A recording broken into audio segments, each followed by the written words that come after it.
Chat, if you think about it, literally nothing is stopping me from ending the stream and just going back to my couch and enjoying the rest of my day with no explanation. Right? But where would the fun in that be? Hi guys. So, yeah. Hopefully today we're back on schedule, starting streams at noon, Pacific time that is. And here we are today. Happy Sunday, happy... Actually, there's nothing special today as far as I can tell. It's only May 17th. Last I checked, it's really... There's no holiday. Okay, there might be a contrived holiday, and you know what? For the sake of curiosity, I kind of want to look into it. I don't know, just for the sake of making the stream a little more entertaining. Let's see.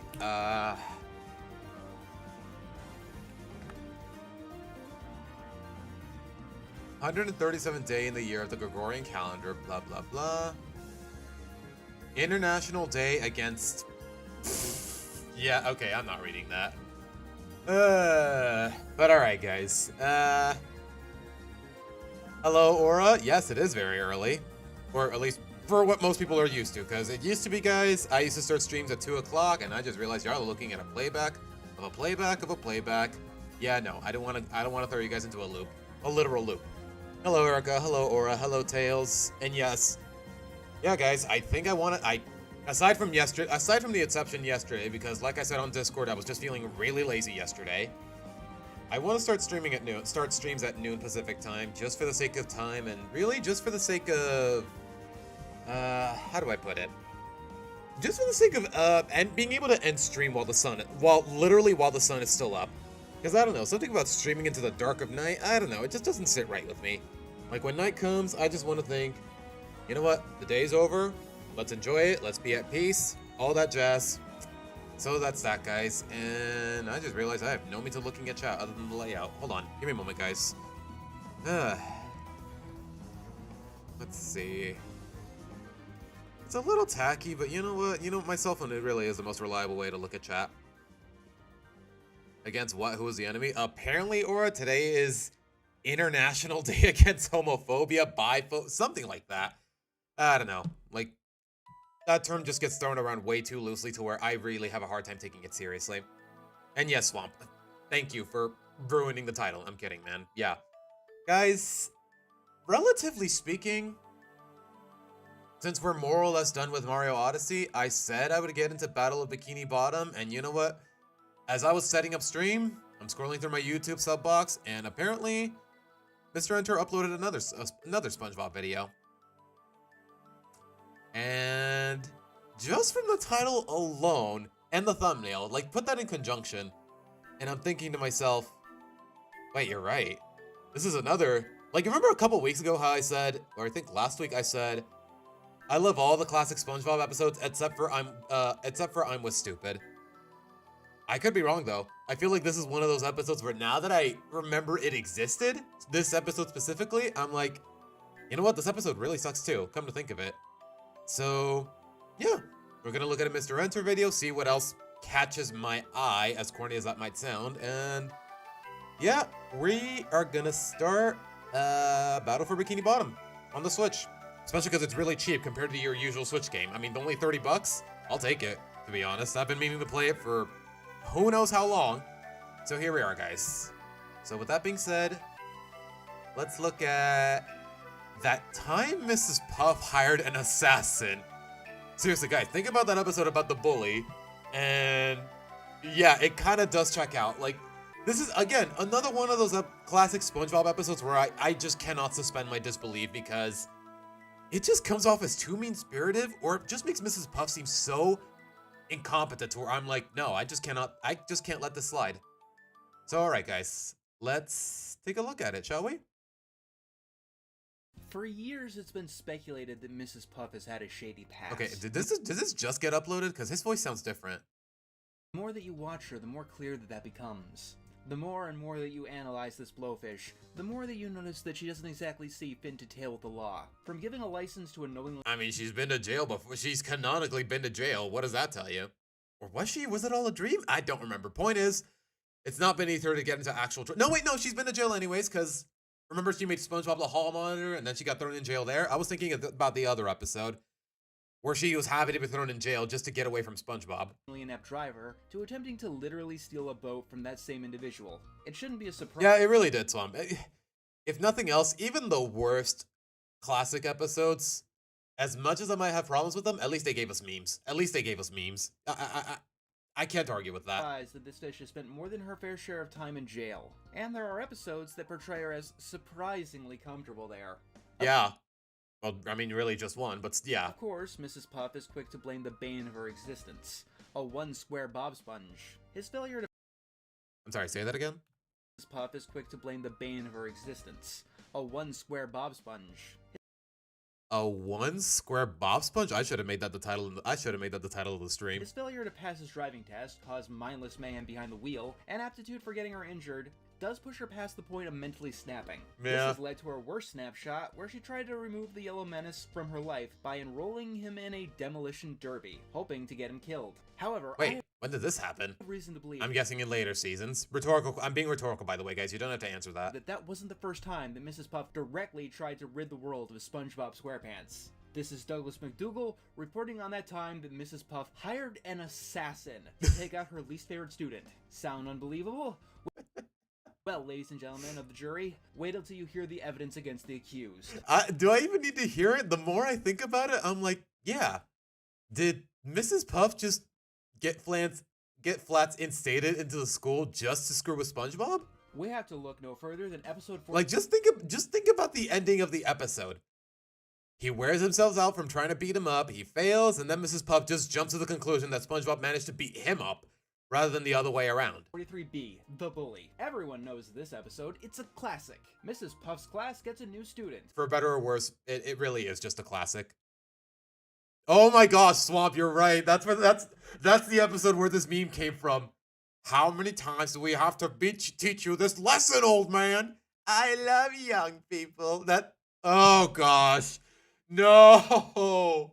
I hate the fact that this is such a dislikable episode, but one of the best memes, one of the most iconic memes spawned out of it, man. That's so conflicting.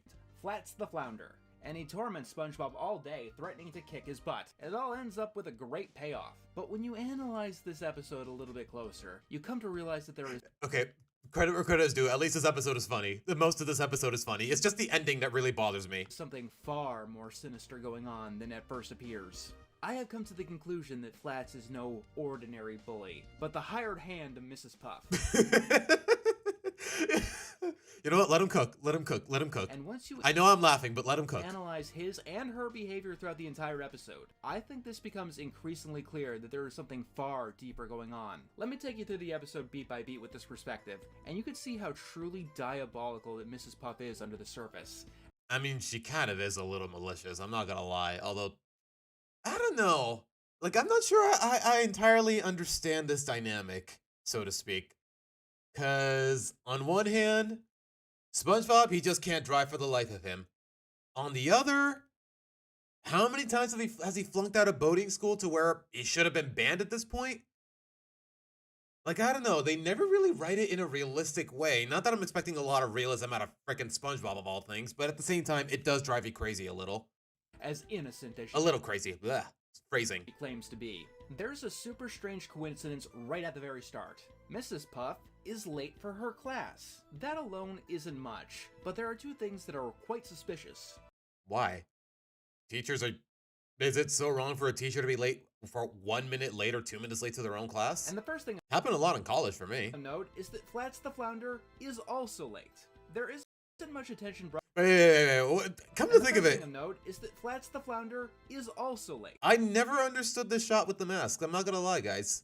Or maybe it's just because I don't remember the exact lines for the life of me. There isn't much attention brought to it, but he arrives when Mrs. Puff does at the exact same time. It's one thing for the teacher to be late occasionally, Okay, who the heck is this octopus? but for a new student to be late on their very first day, that is quite odd, don't you think?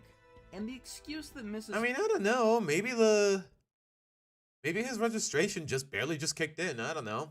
Puff gives for being late. Like, I don't know. Usually, I don't know, guys. In my experiences, usually when a new student shows up to the school, They usually show up in the middle of class, not as soon as it starts. I got caught in traffic on the way in here when that whole "I'm gonna be doing this for the rest of my life" thing reared its ugly head, and She starts by blaming the traffic, Jeez. but she ends up trailing off into something else entirely. Yeah, she's she is low-key crashing out here.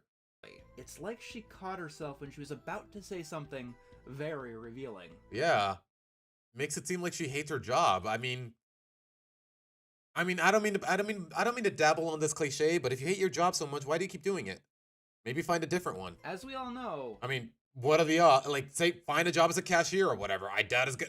Not to be too stereotypical about it, but I doubt it's gonna pay any better than being a teacher, especially in this day and age. an existential crisis doesn't immediately get you stuck in traffic. So both of these Oh, that's the context, Erica. Okay, yeah.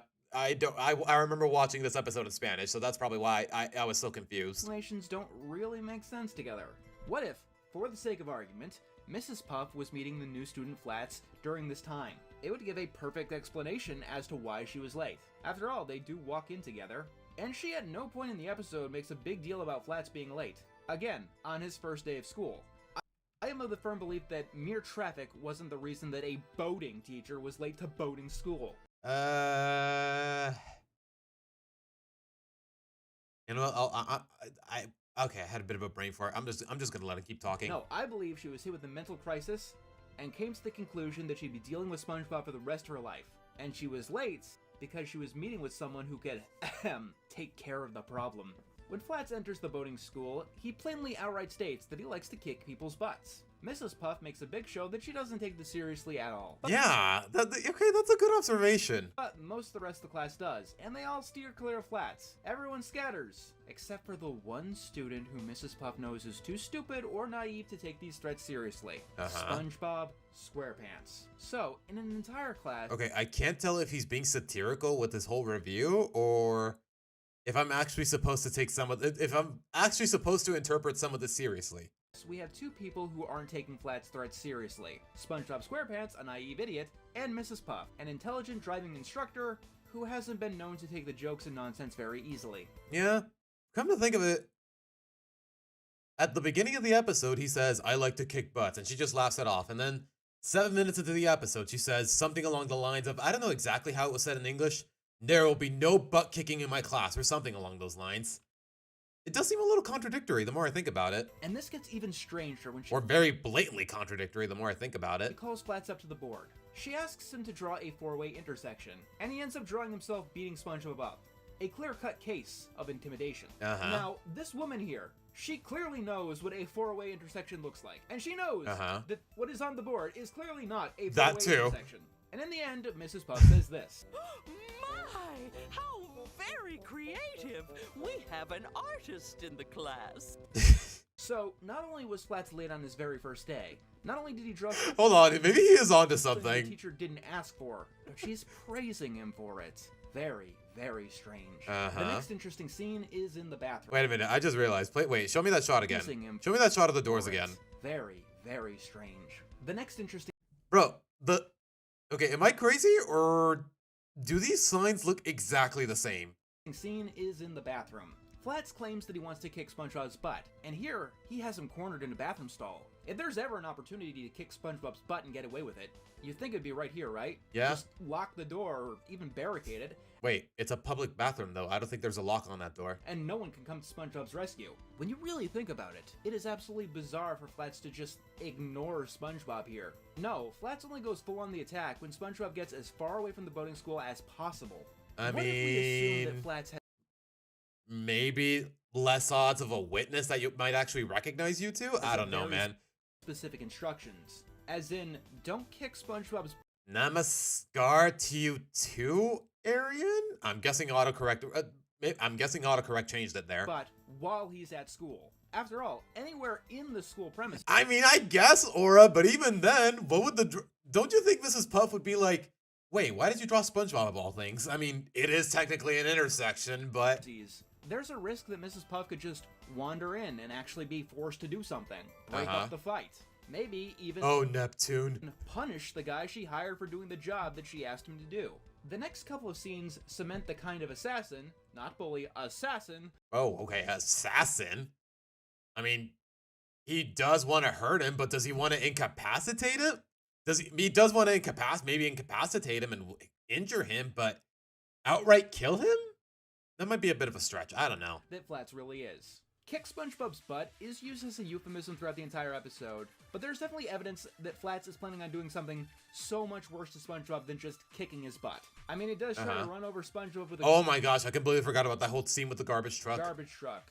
If you want someone dead, running them over with a garbage truck is a pretty good way of doing it. Yeah. Flats also shows a dedication to what he's doing that you usually only get with the most professional of hitmen. In one scene, we see Flats talking to Patrick Star and catching up with him. He's hanging out with Patrick. He intimidates even his own dad. Oh my gosh. A la the best friend of SpongeBob SquarePants. Again, during school hours. Of course, the obvious defense is that this is the school's lunch break, and the students get to leave during that time. We do see SpongeBob eating lunch very soon after. But let's really think about the logic of this defense. A school lunch break is not very long. It's simply not reasonable. It's usually about a half hour long. Flats to leave campus. At least from what I remember. My lunch break at work is a half hour long, so... Go all the way down to Patrick's house on Con Street, and midway through the break, order a pizza then and there. The pizza takes 30 minutes to cook and deliver. Mr. Krabs pizza. No, sorry. And after that... Sorry, I just had to. Every time I see that pizza, I just have to break into the song. You need time to be able to enjoy your pizza. And also, make it back to class on time. This is just not possible. No, all of this is clearly a mask. Flats is doing his job as a hired hitman and going out of his way to get intel on his mark. Bro, the fact that... How did he even know to approach Patrick in the first place? Come to think of it. That's kind of crazy. Maybe he really is an assassin, because otherwise how would you even have the means to have that kind of intel? By interviewing all of SpongeBob's friends. I mean, what's the excuse given in the episode for Flats to be at Patrick's house? I was just talking to my old community college buddy, Flats. What? Right. Patrick Star. The Patrick Star. Literally the dumbest being in the ocean. Went to community college? Yeah, that's where I suspend. That's where you gotta draw the line and suspend your disbelief. That's suspending your disbelief. Went to community college. That's not possible. As we all know, it contradicts the episode Professor Squidward. Yeah, maybe he was blackmailing him. I don't know. Yeah, that would have been more believable, but maybe SpongeBob would have read right through the tone, because I don't know. Patrick just doesn't rub me as the kind of guy who would actually be a good liar. Which we all know like the back of our hand. That's the episode where Patrick is seen going to community... It's not, Aura, it's not just a boulder. It's a rock! College. And I don't see Flats in that episode. I do see SpongeBob, and if SpongeBob went to community college with Patrick Star, he would know that Flats would... Sometimes I gotta remind myself that even with all the silliness, all the slapstick and everything, SpongeBob, Patrick, most of these characters are adults, guys, believe it or not. They're man-children, but they're adults nonetheless. This Patrick Star's community college buddy. Actually, that would be a little contradictory. Okay, they're man-children. This story does not add up. This right here is an outright lie. It is also... I don't know, Arian, and you know what? Just like when Ash became champion, it has been too much time from it. It has been way too long for me to actually care. Also notable that even when SpongeBob saves Flats' life, after he runs over a banana peel in a garbage truck, Flats still shows dedication to his assassin job. Of course, the most damning evidence in the entire episode against Mrs. Bro saved your life and you still want to complete your job of murdering him? Your hypothetical murder attempt? Is when SpongeBob tells her of what Flats is planning on doing. Yeah, this is the scene that really is selling this whole theory. This could have been where the plan died right then and there. Now Mrs. Puff is in the know. However, the two of them together come up with a little lie. That Mrs. Puff used SpongeBob's name directly, and claimed that it's all a misunderstanding. It's not the best excuse in the world, but Mrs. Puff still has enough plausible deniability. And this is... Also, I think it's very clear at this point. What was it, halfway through season 2? Yeah, Mrs. Puff does not like him. Seriously. She had a whole nightmare scenario where she was in prison. She's happy she can get away from SpongeBob for a change. She tries to break her out. She keeps seeing him. She gets thrown into a whole cushion room, and she's hallucinating SpongeBob. Like, yeah, this guy just lives in her head rent-free in the worst of ways. This is even to their benefit. This gives Flats credence to go extra hard when finally doing the deed that Mrs. Puff hired him to do. It's really the perfect plan when you put it all together. Hire a professional assassin, pretend that he's just a mere boating student, and have him rev up the intimidation and the threats all day. It keeps the blame off of the mastermind, as Mrs. Puff gets to be blissfully unaware of what's going on. So, exactly what would have happened if he succeeded? As soon as school is over, run over the guy with the truck. If you need a final piece of damning evidence, Mrs. Puff is also late the day afterwards. 2 days in a row. That's an odd coincidence. I love the fact that the octopus is also raising its fist. What if she knew something I don't know if that's a coincidence, but I think it's still really funny. that the other people didn't? That SpongeBob SquarePants was supposed to be out of the picture. It's a perfect little addition to a plan that could only come from a criminal mastermind.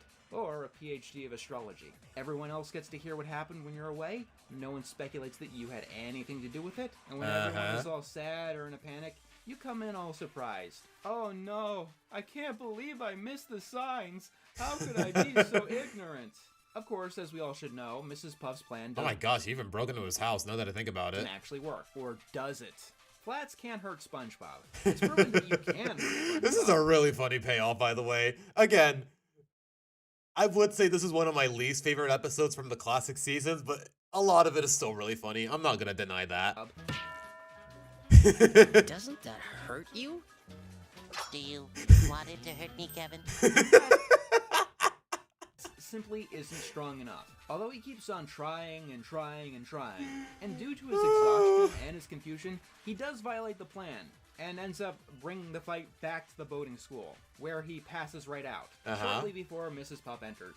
She is pretty surprised in this scene, although not for the reason the audience is led to think. Yeah. SpongeBob, You know what? I was gonna say something, but I'm gonna let him talk. despite his penchant for destruction, is not a violent person. Coincidence? I think not! And Mrs. Puff is sure to know this.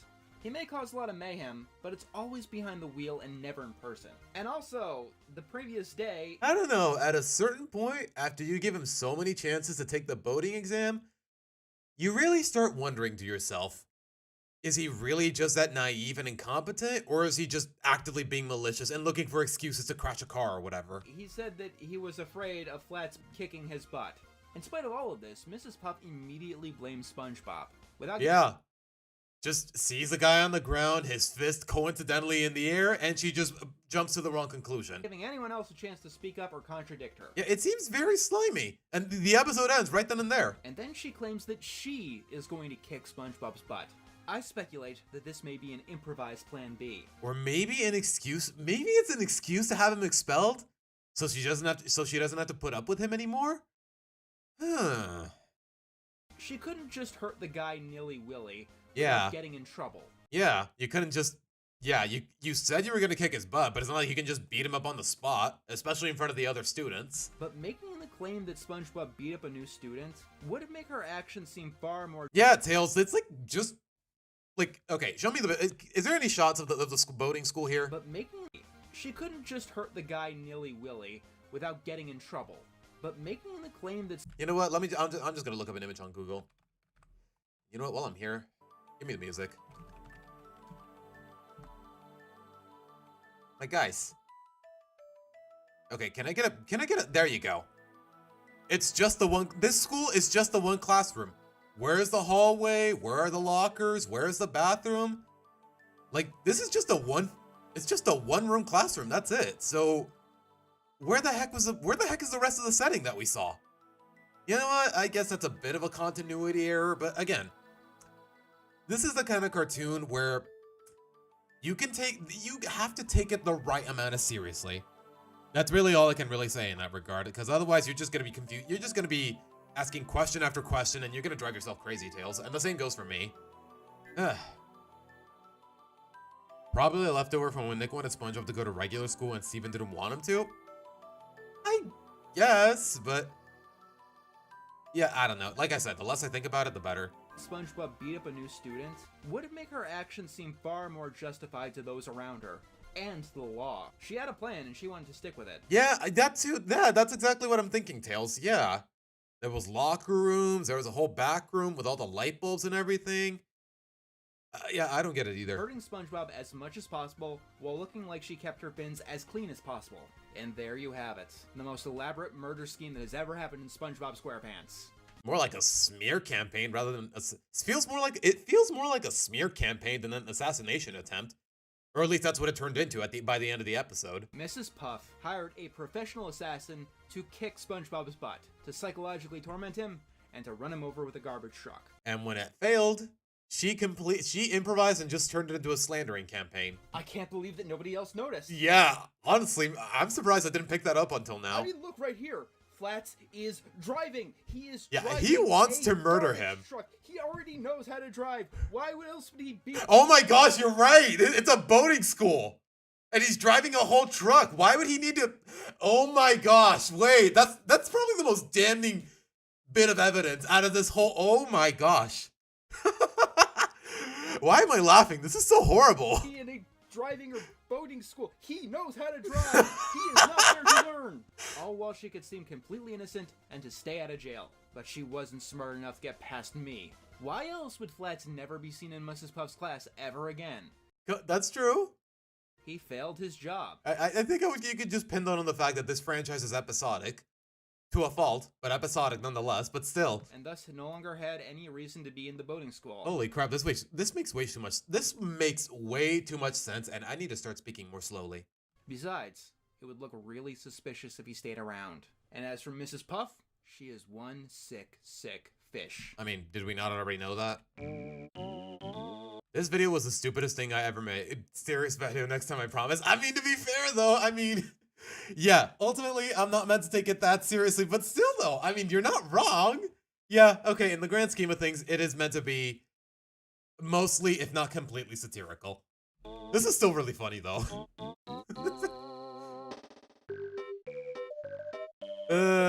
Wait, is the whole next minute just gonna be talking about his Patreons? Okay, just giving thanks to the patrons? Okay. Well guys, I'm not gonna lie, that was a fun watch. I don't know. On one hand, like I'm a little conflicted. Half the time, I wanna.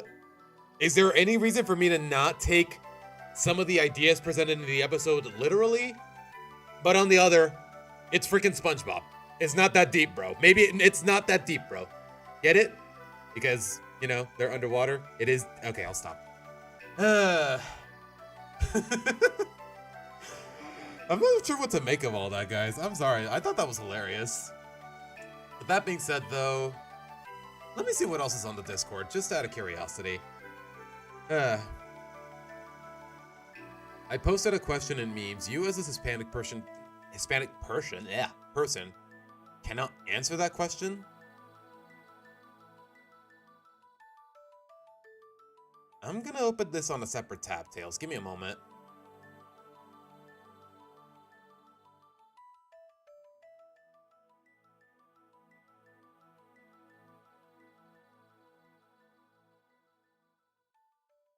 Wait, I can't answer that question? Why would I? It's just... Oh, I can answer that question. Okay, okay. What about it? It's just Pokemon with cowboy hats that same with Monterrey hats? Like... And I just realized they're holding beer. Oh my gosh, this is so...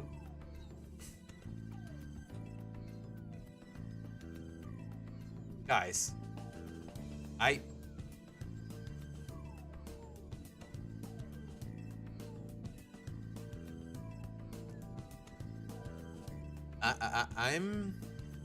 I'm not sure what to make of this.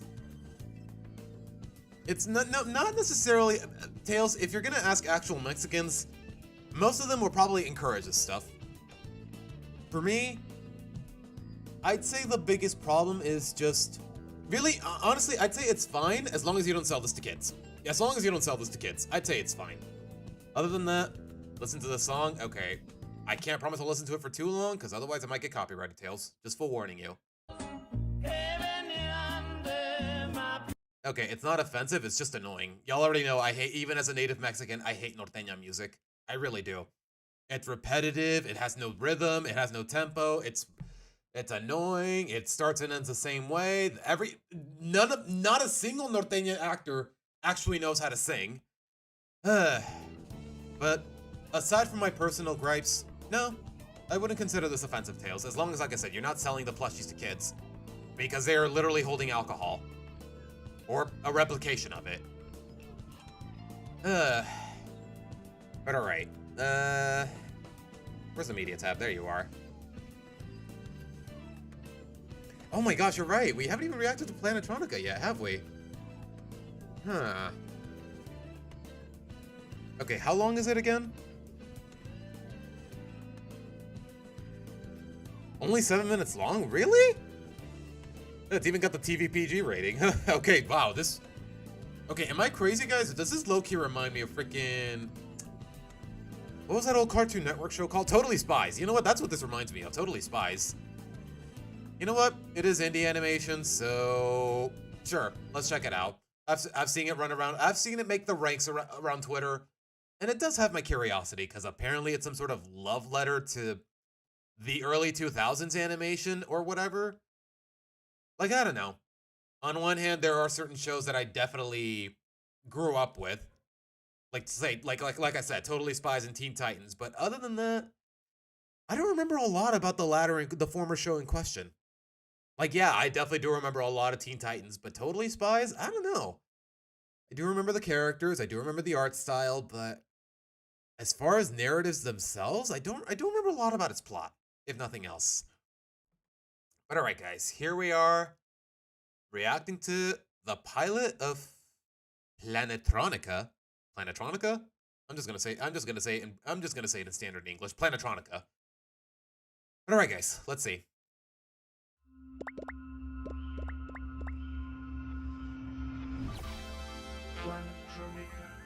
Okay, this is definitely giving that Totally Spies vibe just from the flower and the logo alone. That's all it took.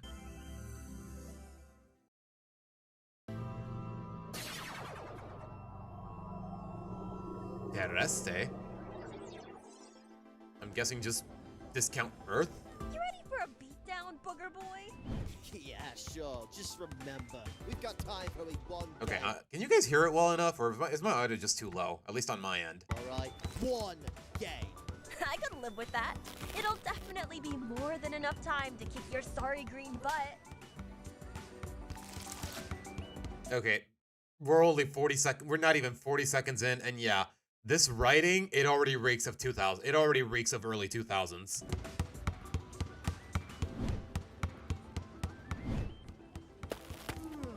Hey, yo. I am so glad I did not pause on that shot.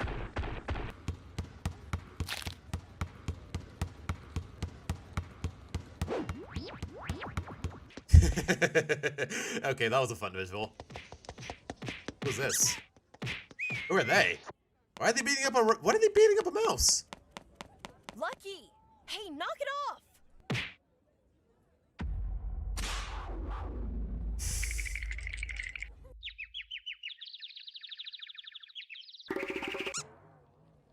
Apologize. Okay, I'm not gonna lie. This pacing with the dialogue, it's getting a little clunky already. Not gonna lie.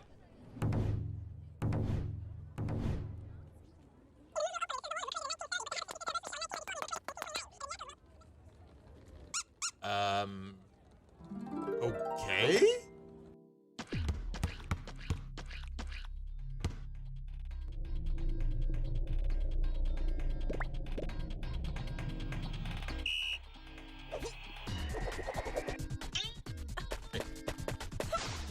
Are they just playing basketball in the middle of... Never mind. Wait, how did it get into his mouth? It was behind... you know what? Cartoon logic. I'll just cartoon logic, I guess.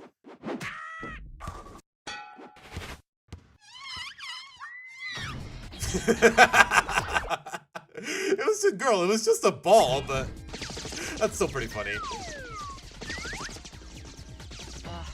Strong arm much? Aw. Not gonna lie, I kind of feel bad for the rat. Which is something you usually never hear out of me.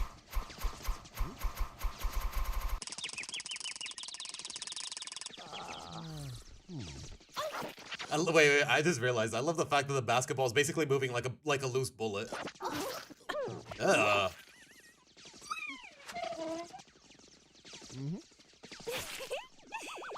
Wait, is he literally... Is he literally just called Booger Boy because he's made of boogers? Because that's kind of disgusting if she's hugging him like that.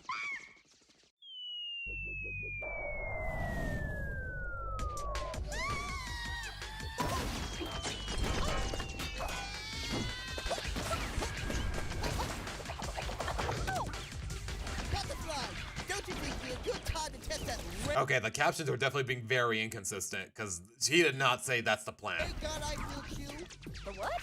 What inside your pocket? Right. Oh, works. It's gotta be in here somewhere. Something over here. I'll be there in just a second. She has a rubber chicken. How Why? hard is it to find one stupid? Hey, yo. Where is it? Yeah, I'm definitely seeing the inspiration. Ah. It can only get you so far, though.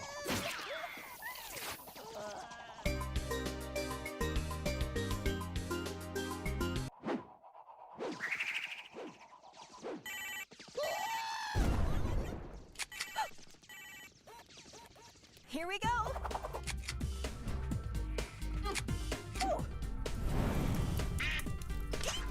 Suddenly her butt is on fire? What am I looking at? I'm a little confused. I'm not gonna lie, guys. I'm a little confused. A lot of this just feels a little too abstract to where I almost don't feel invested. Uh-oh.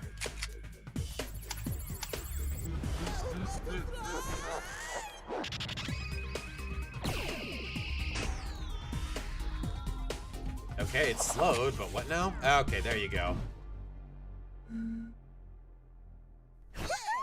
For the record, it was my invention that saved the day. That's cool and all, but you don't think your dad's gonna kill you for wrecking his shop? Can't invent your way out of that craziness. So by all accounts, you're the bigger loser than me. Oh, who cares if I normally thrash you for saying that? I'm a genius! Why is she in a swimsuit while wearing a... Okay, sure, man. Sure. I mean, we're not dead! Would you care for the complimentary high five, monsieur? Would I?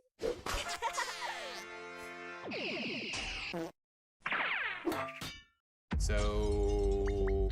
Wait, did... Okay. At least the ball was destroyed. I want to believe that's a good thing. Never mind.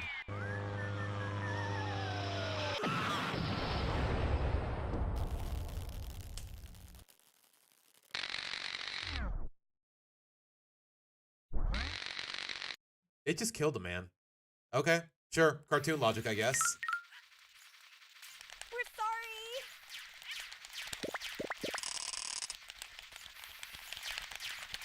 sorry. Wait. Go back. Hold on. Don't think I didn't notice that one frame. Yeah, I don't think I didn't notice that one frame. Even though I'm having a hard time pausing on it, don't think I didn't notice. Hold on, play that in slow-mo. You think you're gonna slip past me? Hold on. Whoa, not the sleep timer. Let's set it to 0.75. Yeah, there it is. There's the money shot. Like, really? A troll face in 2026? Okay, okay. I know it's 2000s inspired. That's more or less the time the troll face came out, but... I don't know. I just don't like it.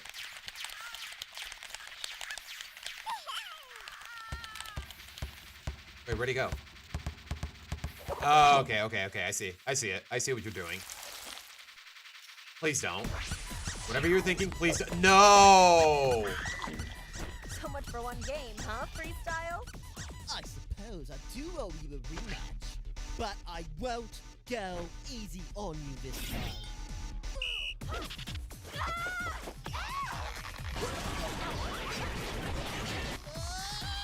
Hooray for gratuitous animal cruelty?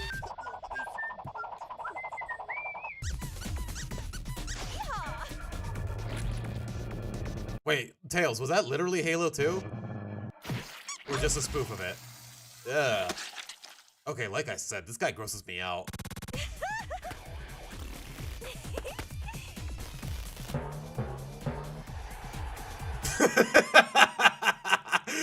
Okay, that's funny.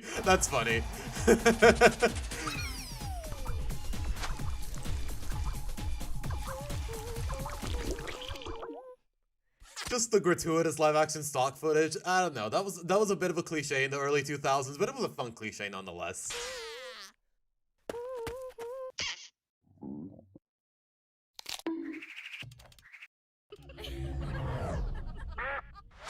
What?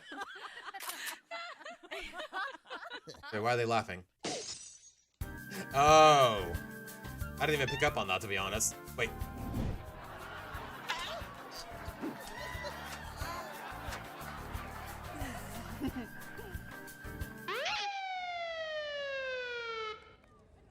Yeah. Playing basketball in the middle of the street, all that property damage, indecent exposure. Yeah, I'm honestly surprised the cops didn't show up sooner.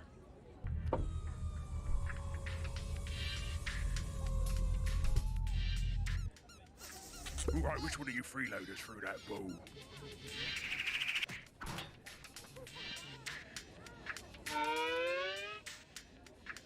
Are they just gonna run? Oh, that too. That too. Okay, yeah. I'm not sure how I feel about this. Like, the pacing was a little clunky. Okay, I get it. Not such a big budget for indie animation. At least especially when you compare it to, say, Glitch Productions, of all things. But the pacing was cluttered. Or really not cluttered, just awkward at times. Awkward most of the time. Some of the jokes didn't land. And I don't know, I just came out of that a little confused. I'm not gonna lie. Yeah, the reality is flexible, but let's not get too careless. That's honestly, if more cartoons apply that logic, I feel like a lot of the film industry would be much better off. Or a lot of the TV industry. Let me rephrase that. Or at this point, you can call it streaming industry. Whatever. Point is, yeah, not the best, but not the worst either. I'd give it maybe a 6 out of 10. Yeah, I can go with that. Like, yeah, I mean, you all saw I got a couple laughs out of me.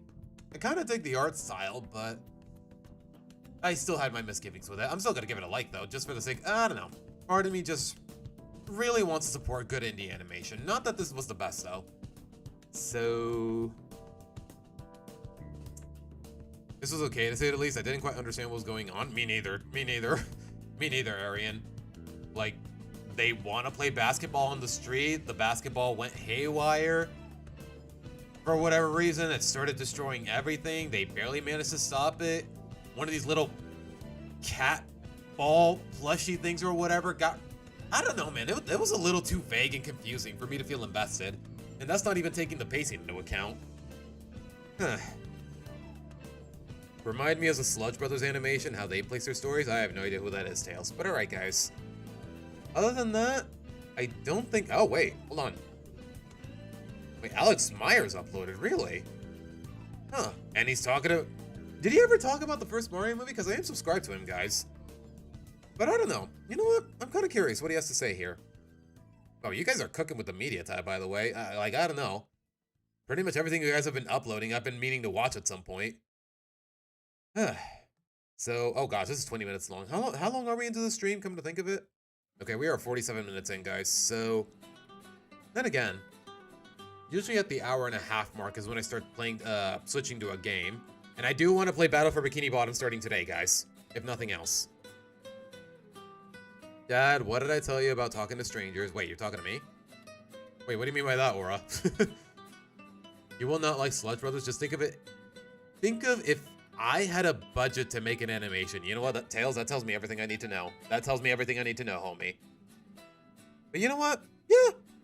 You know what? You can't go wrong with more slandering the Galaxy movie, because let's be honest, guys, it is a freaking mess. The more I think about that film, the more mad I get at it. So even though I already uploaded my review and everything, but you know what?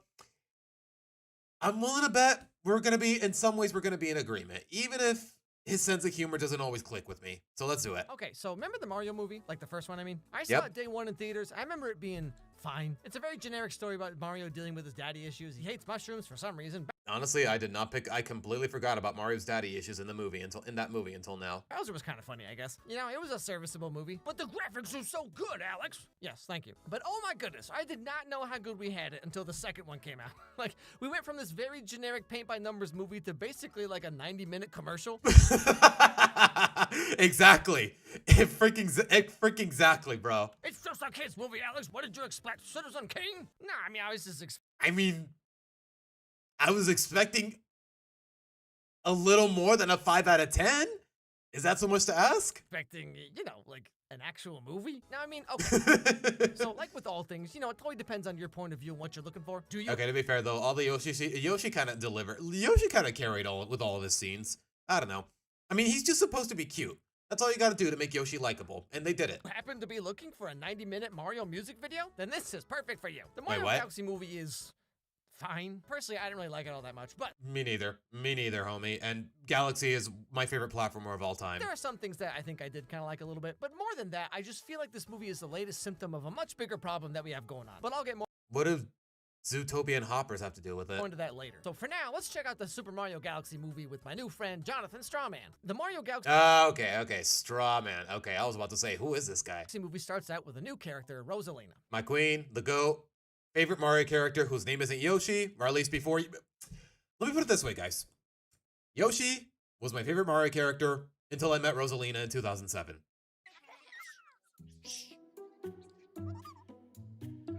I just realized they Okay, I talked about this in my review, guys, but the fact that they incorporated the Luma sounds from the games in the movie, like, I don't know, that's just, I know it's a little easy, it's easy to make, but at the same time, I just love the little Luma sound effects.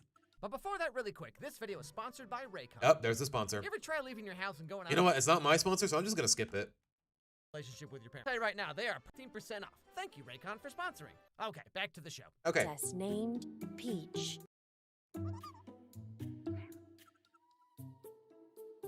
Once upon a time, Okay, you know what? I'm gonna have to keep pausing very frequently, guys, because both Alex and I, we're both just trying to circumvent copyright as much as we can. there was a brave and noble princess named Peach. A true menos, Aura? Yeah. That about sums it up. Más o menos.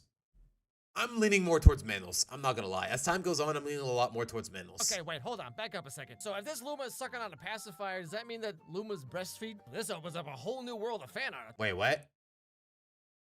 Wait, I thought. Okay, guys, I'm no baby expert. Is that what pacifiers are for? I'll tell you that. She reads them a bedtime story, and then Bowser Jr. attacks. Or at least partially? Actually, You know giant what? robot. Maybe don't answer that. The less I know, maybe the. Okay, I do want to be a dad someday, so maybe I should know this at some point. Like Rosalina has the upper hand, but then Bowser Jr. goes for the baby Lumas as a distraction and kidnaps Rosalina because she's nothing without her magic wand.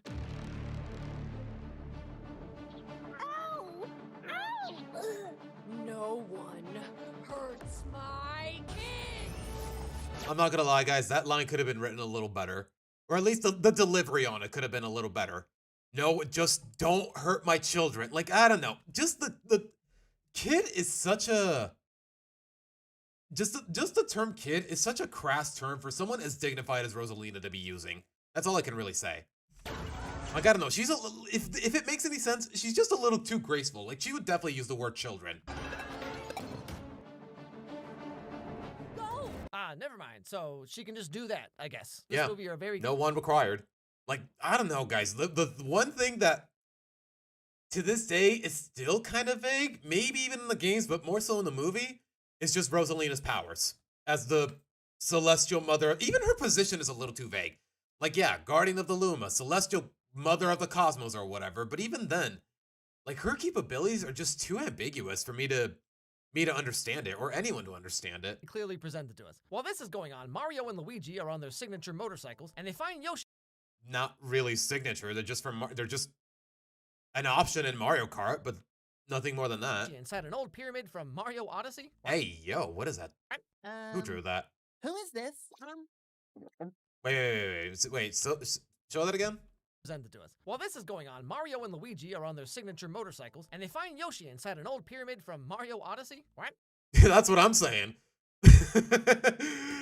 All these different references and appearances from all these different Mario games, but it's called the Galaxy Movie. So what are we doing, man? Who is this? Yoshi. Who could resist that face? Yeah, I wouldn't either, man. I really wouldn't. So some cool dinosaur just shows up and he's now part of the group.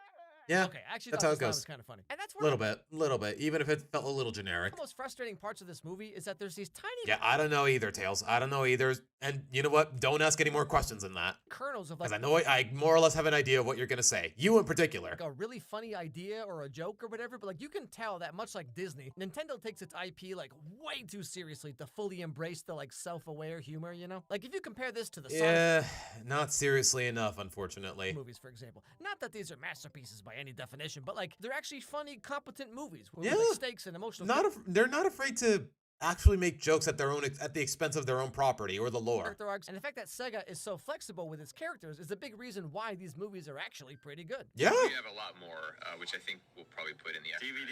Yeah. I'm guessing this is some sort of director's commentary. Shadow loves Latinas. That's it. Wait. No, no shot. The freaking producer, director, or whatever. No shot. They actually just. Okay, I know I said they were self-aware, but.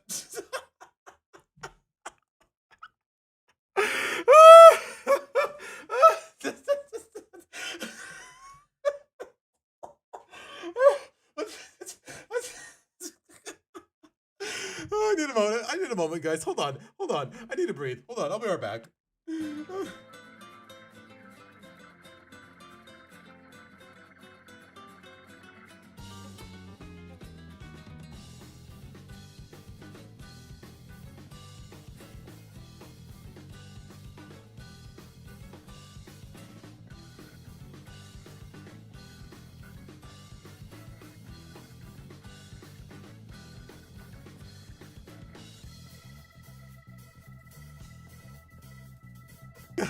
Oh my god. Okay. I think I'm good now. I think I'm good. I think. Can we get back to it, please? I'm just so flabbergasted at the fact that an official producer, director, whoever this is in the Sonic movie, actually acknowledged such a niche element of internet subculture. But anyways, moving on. You found a place for in the movie? Give me back my passport! Do we really need us? Okay, you know what? Sure. Show the material in question. Why not? I mean, if the director acknowledges, why shouldn't we?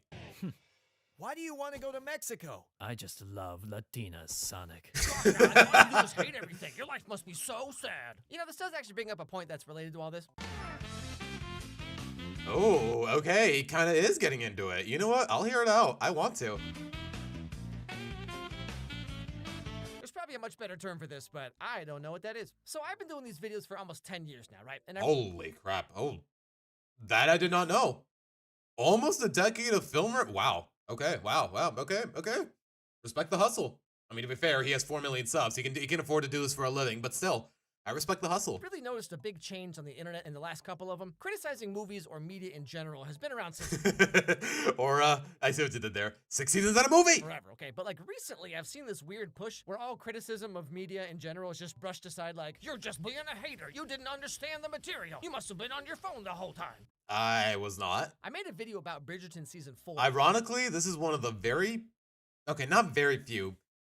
Like, I don't know. If a film bores me enough in the movie theater, guys, every now and again, I am going to pull out my phone to check the time. But this is one of those films that I really was looking forward to it, so I'm watching it beginning to end. And how I didn't really like how it wrapped up. And the most common response was like, this is for the girlies, Alex. It's not for you. And like, same thing with the Mario Galaxy movie.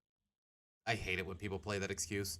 Wow, this film was meant for girls. It's not for you. It's not. This film was meant for girls. This film was meant for kids. This film was meant for the gays. Like, shut your egotistical ass up and learn to acknowledge that your film sucks, regardless of the demographic. Like, seriously. Where like the most common defense is like, it's a kid's movie. Don't think too hard about it. It's just not for you. It is just a self-righteous, self-aggrandizing. I don't know how the term goes in English, but it seems like such a shallow and small-minded excuse just to exempt yourself from criticism. I personally find these kind of arguments so bizarre. Like with girl movies or TV shows or whatever. Like, yeah, Mean Girls, primarily aimed at girls, duh, it's in the title, but still a great movie. Still very quotable, still very funny, still some decent messaging. So, what's the excuse then?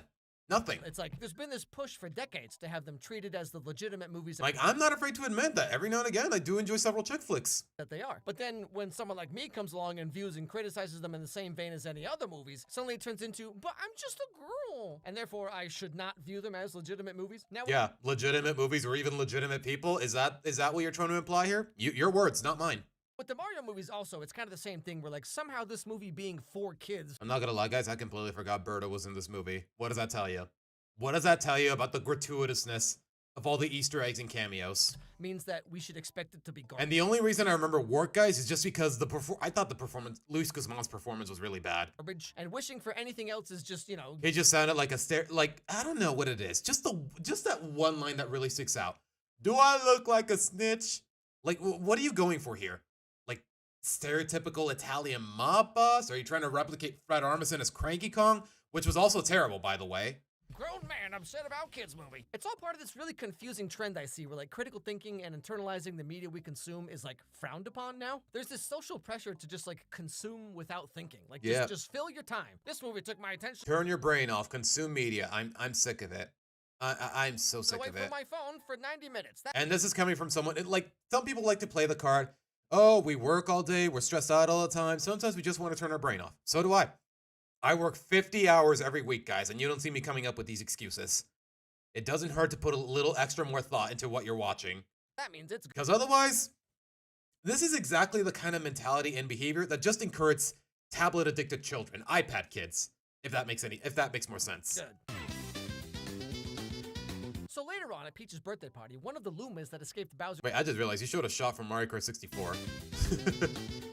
So later on at Peach's birthday party, one of the Lumas that escaped Bowser Jr.'s ship lands in Peach's castle. Princess, our mama's been taken. What happened? A giant robot took her to a scary planet out beyond the Gateway Galaxy. Okay, I don't remember the line deliveries being this bad, even for a kid. Like, seriously, just give them some Who directed this film? Can you give the kids a little direction, please? Can you help us? And just like that, Peach is off to do whatever this little guy just said. Meanwhile, Mario and Luigi are tasked. Yeah, just Peach alone. Mario couldn't help, Luigi couldn't help, Yoshi couldn't help. It just had to be her and Toad for some reason. With taking care of the Mushroom Kingdom and watching over Bowser, who's been shrunk down. Honestly, it would have made for a much more interesting movie if it was all just about Mario and Luigi and Peach and Yoshi traveling together instead of just being reunited at the 1 hour mark. It's a really short movie, by the way, guys. Via one of those like annoying mini blue mushrooms. I made a masterpiece for Princess Peach. What do you think? The criticism I'd give you is it's trash. Is it just me, guys? Or with these kinds of lines in particular, it's when I'm reminded, oh, right, this is an Illumination film. Like, I don't know. Like, I've given credit where it's due.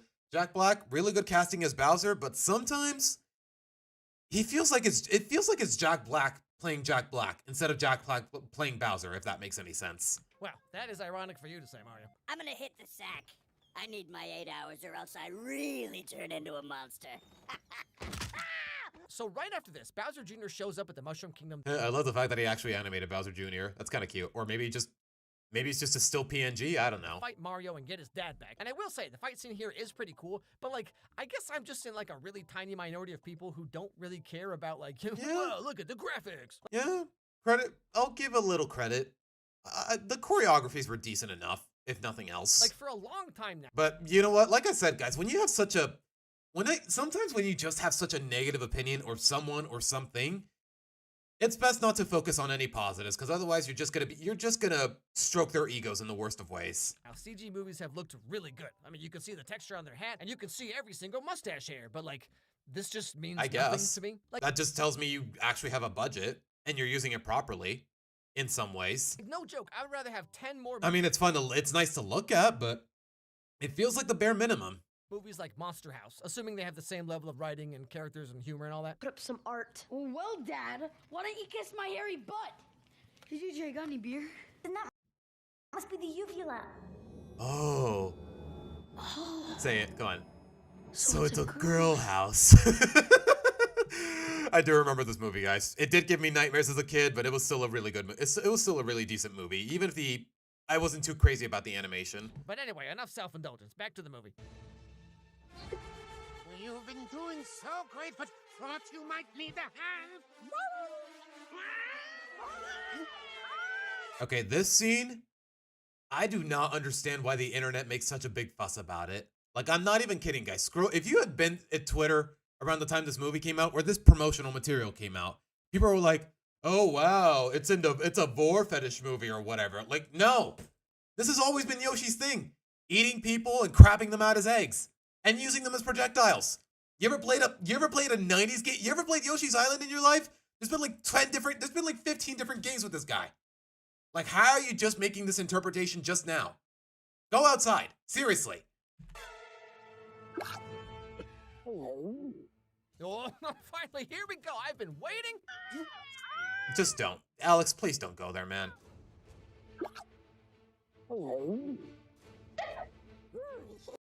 Isn't it supposed to come out of the never mind. You know what? The less I think about it, the better. Just because the internet just loves ruining crap for me, doesn't it? Man, we never see Yoshi's cloaca. How am I ever going to get my money back now? So with this fight, Bowser Jr. sends everyone to a different planet, and coincidentally, now Bowser is free. Mario, just go ahead and hit him. Hit him.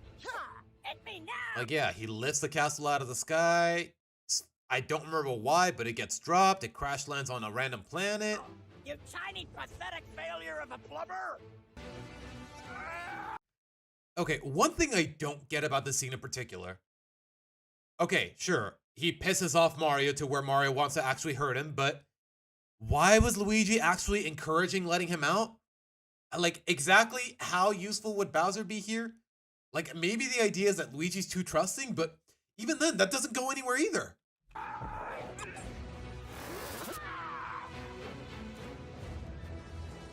So the conceit is that Mario needs to... Like, at the very least, I'm glad they're being a little subversive in the way that, hey, maybe Bowser could have just attacked him on the spot and ran away to his son, but he didn't.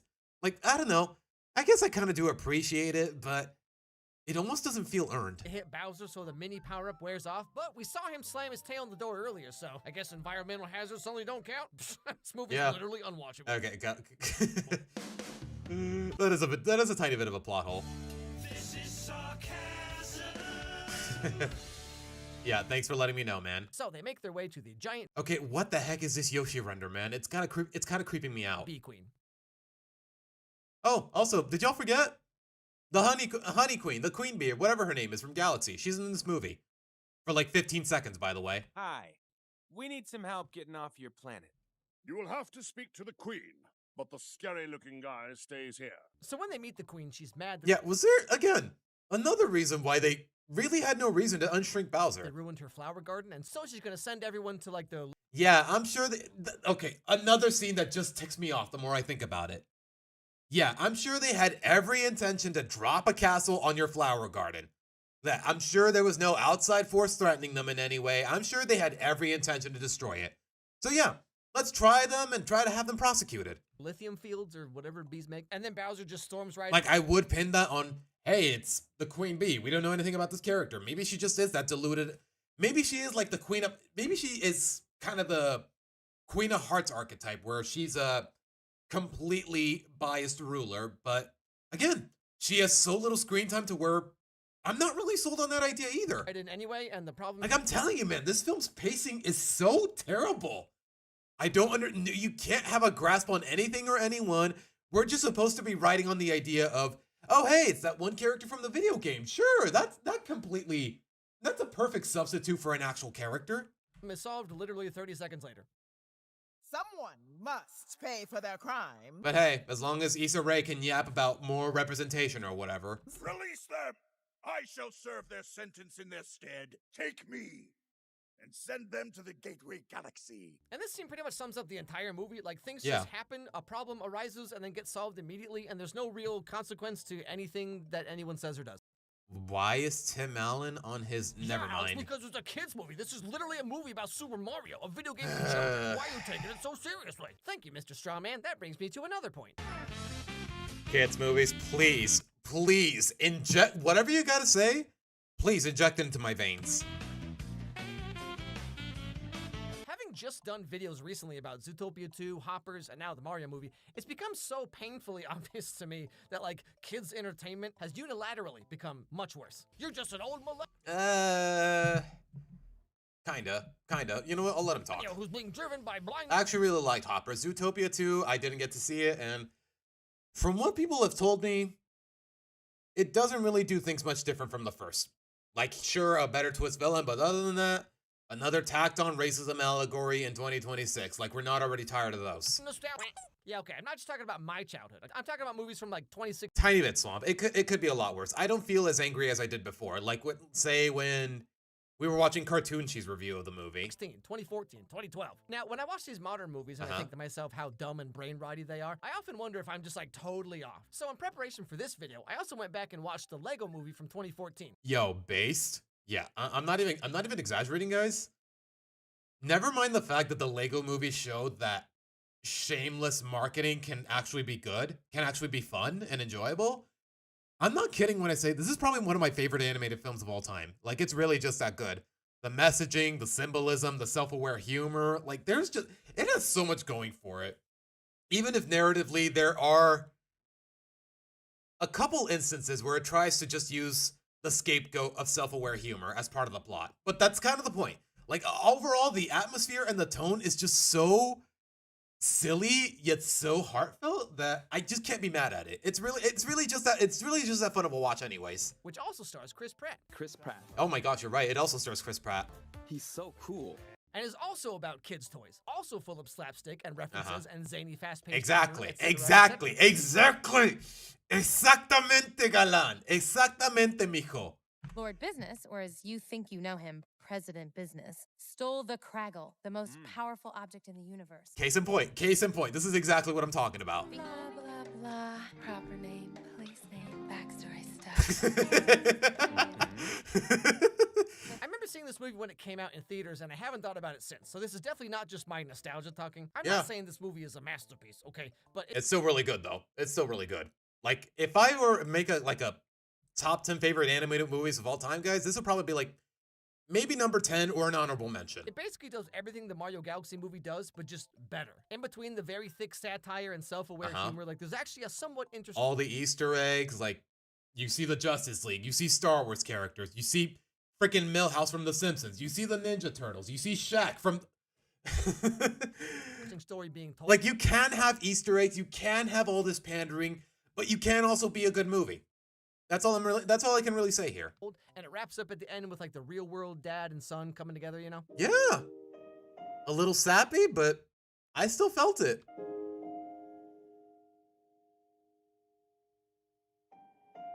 Okay, do we really need to fixate on this shot? Also, or maybe it's just the fact that I'm a little too scared of copyright. Oh, we got a hugger.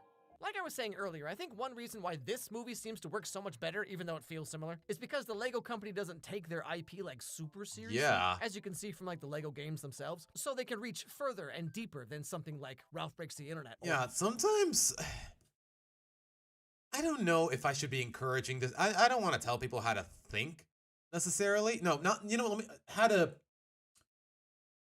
put it this way. I don't want to tell people how to handle their own work, but sometimes Miyamoto just needs to lighten the frick up. Like, maybe be a little more flexible with the IP. Or the Mario movies can. Like, I feel like he's just always playing it too safe when it comes to anything Mario outside of the games. The movies, the Universal theme park. Like, seriously, guys, when's the last time the Universal theme park, Super Nintendo World, whatever it's called Super Nintendo World, and yet 95% of the stuff in it is just Mario stuff. No Legend of Zelda, no Donkey Kong, no first-party Nintendo property. Like, Pokemon I get, just because it actually belongs to a completely subsidiary company. But still.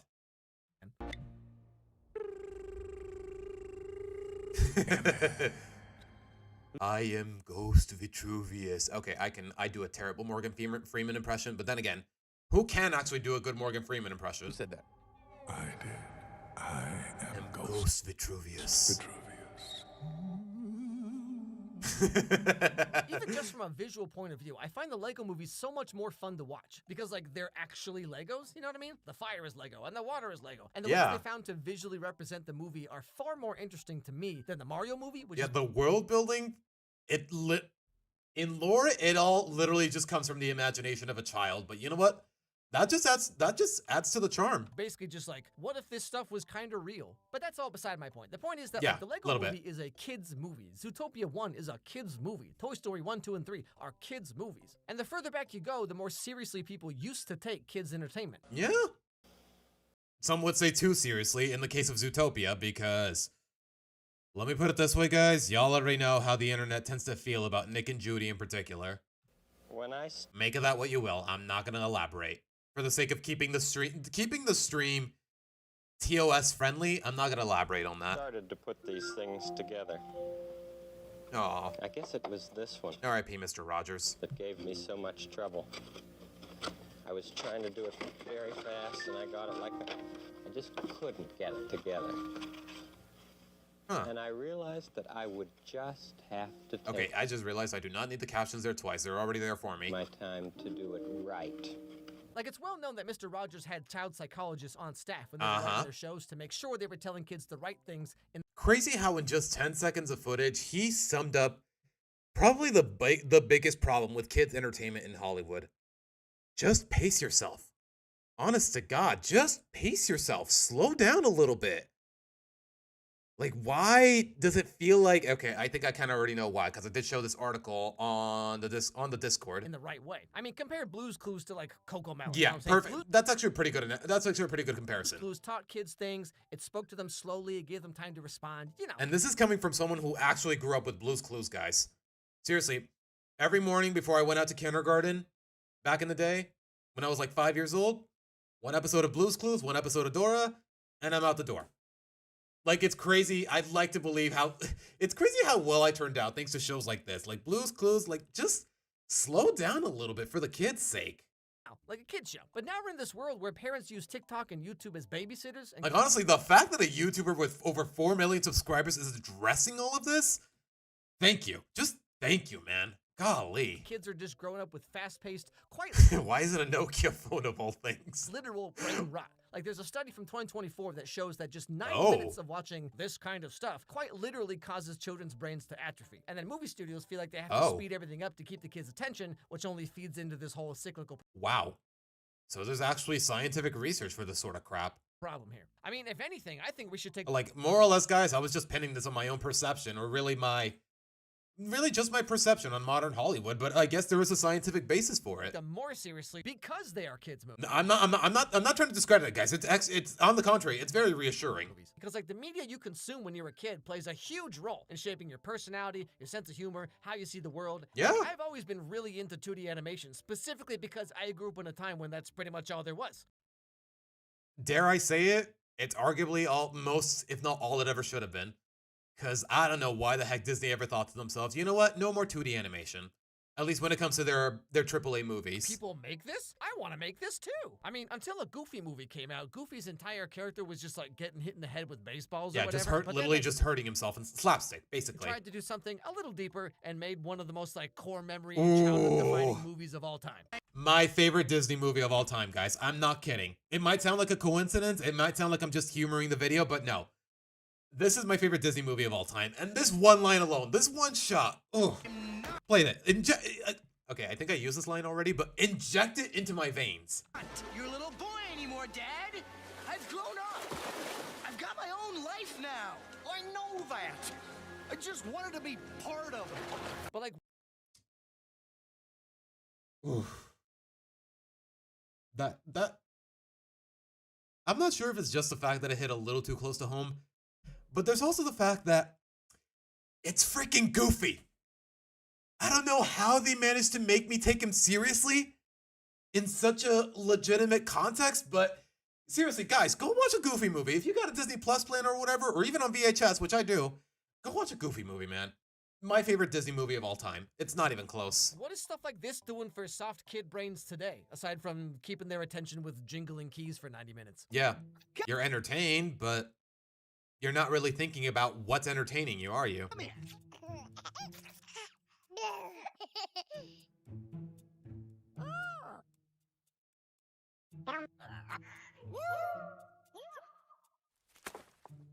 My dude, you could have just used your tongue to grab wait, he's right. He could have just the super scope or whatever.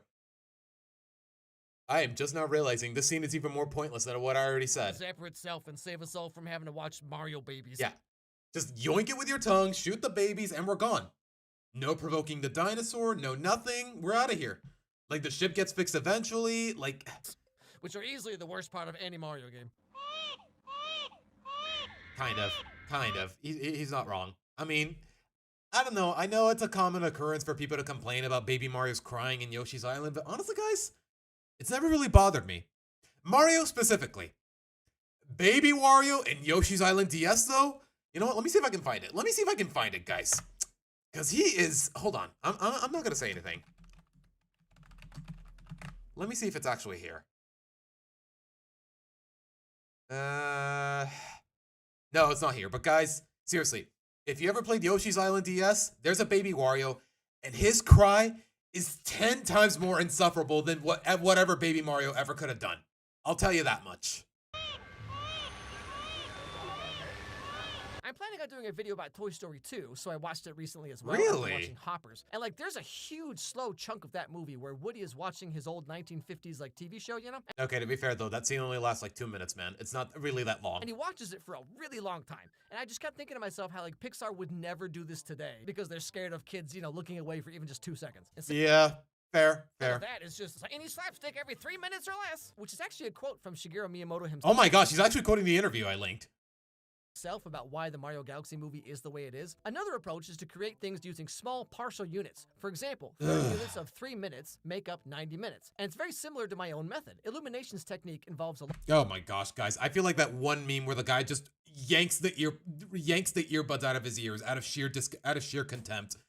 Cause I'm not gonna lie, this interview, reading it just made me wanna not gouge my eyes out, it made me want to throw up a little.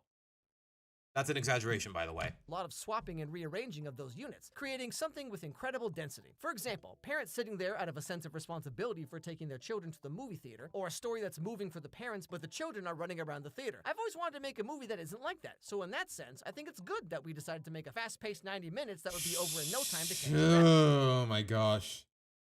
Shigeru Miyamoto, creator of Mario, pioneer of the gaming industry, is actually trying to justify the terrible pacing of a movie. It's like I said a couple days ago. I think it was yesterday, guys. Miyamoto, very respectable game developer, but in terms of filmmaking and storytelling, yeah, no, he is woefully out of touch. I mean, I know he's like 70-something years old, but at the same time, he is woefully out of touch. This is an insane thing to say.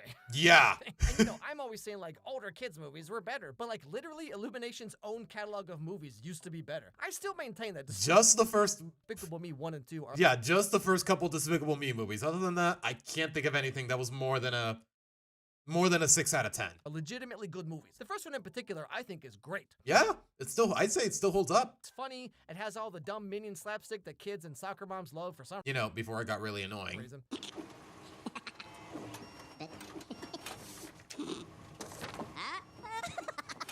Okay, we don't need to show all of that. I'm kind of it makes me cringe at this point. But there's a lot of heart in this movie. There's like an emotional through line of the entire thing. Yeah. How the kids and Gru both want supportive, loving parents, and they kind of meet each other halfway. You know what I mean? Sorry, buddy. To where he's willing to compromise his mission to the moon, pretty much give up his ways of being a villain, all that jazz. Like, I don't know, man. The first Despicable Me, it really holds up. Show's over. Over? Aww. The fact that they actually call him Dad. Like, I'm not... Like, if y'all have seen this movie, y'all remember when the girls were about to leave and Margot says, "Goodbye, Mr. Gru, thanks for everything." But at the end of the day, they still saw him as their dad. Like, woof. I haven't seen this movie since I was like a teenager, guys, but wow, it really holds up.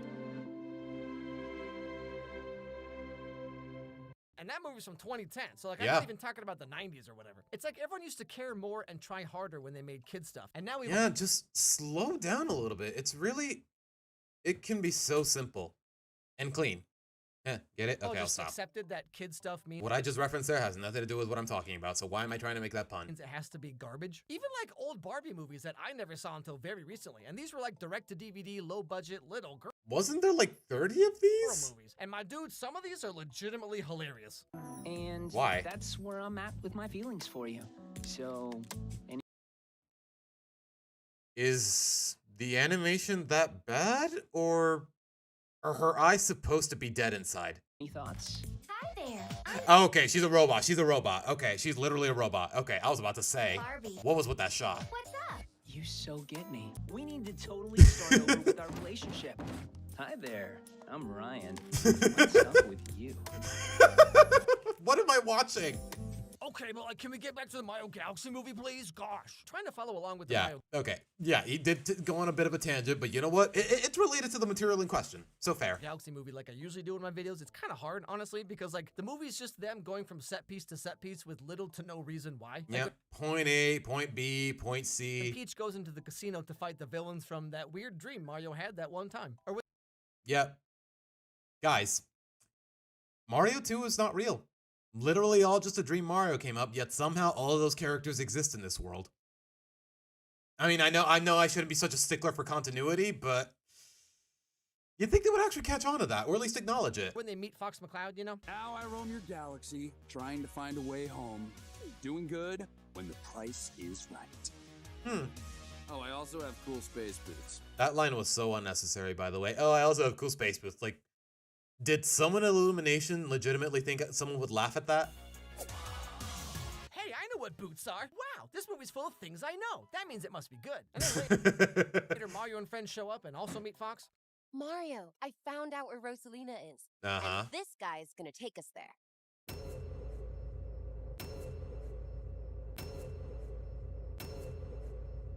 Yeah, they're just Nice staring at each ride. other. Nice stash. So this right here. Why did they? Okay, on one hand, I'm kind of glad they didn't go into a whole love triangle jealousy arc, but on the other, what was the point of what was the point of even teasing it in the first place? This is something else that the movie does where like they're intentionally trying to subvert every trope, you know, like you think Mario's Yeah. gonna get jealous, but then he doesn't, that kind of thing. But in so doing, the Yeah, why were they even staring at them? Were they even staring at each other like that? movie just becomes about nothing. Like they're just running and fighting. It almost feels like the film is just saying, we're just being subversive for the sake of being subversive. Fighting the whole time. And any But you know what? I will give credit. At the very least, they didn't delve into the cliche to begin with. slight hint of like depth or whatever is immediately pushed away. Another example, later on it looks like Peach and Mario are gonna get stuck in a Ferris wheel and we might have to sit through a slow, boring piece of character development. Ew, barf. What is that Peach render? What the heck am I looking at Am I here? right? But don't worry, kids, nothing cerebral's gonna happen. You won't ever have to think. I Nope. promise. Okay, I will say this though. Fox piloting the freaking Comet Observatory. I'm sorry, that is top 10 anime crossovers. I'm sorry, that's one of the few elements of this film I can actually appreciate fully.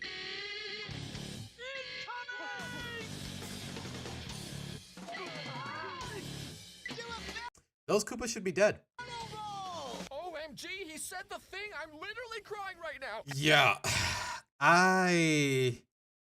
Guys, when you think Star Fox in general, what's the first thing that comes to mind? Do a barrel roll. Like, even some of their Easter eggs and references in this movie, they just feel like the bare minimum. And then the movie ends with Peach realizing that she's not just a Mary Sue, she's like the Mary Sue. Yeah. Their love burned as brightly as the stars themselves. Again, like I said, Together, they could summon the power of the cosmos. That's right. just little because, why? How? When? Where did this come from? girls, you want to be a girl boss? Just be born special, idiot. And we also find out that Peach and Rosalina are sisters. Yeah. Also, saw it coming a mile away, and it's still really stupid. Her story begins many years ago when she lived on a small And the worst part is, guys, Miyamoto actually wants to make this canon in the games at some point. planet with her sister, Rosalina. Which, like, I mean, that's gonna take my fanfic from a 7 to a 10 real fast, you know what I'm saying? Hey, yo.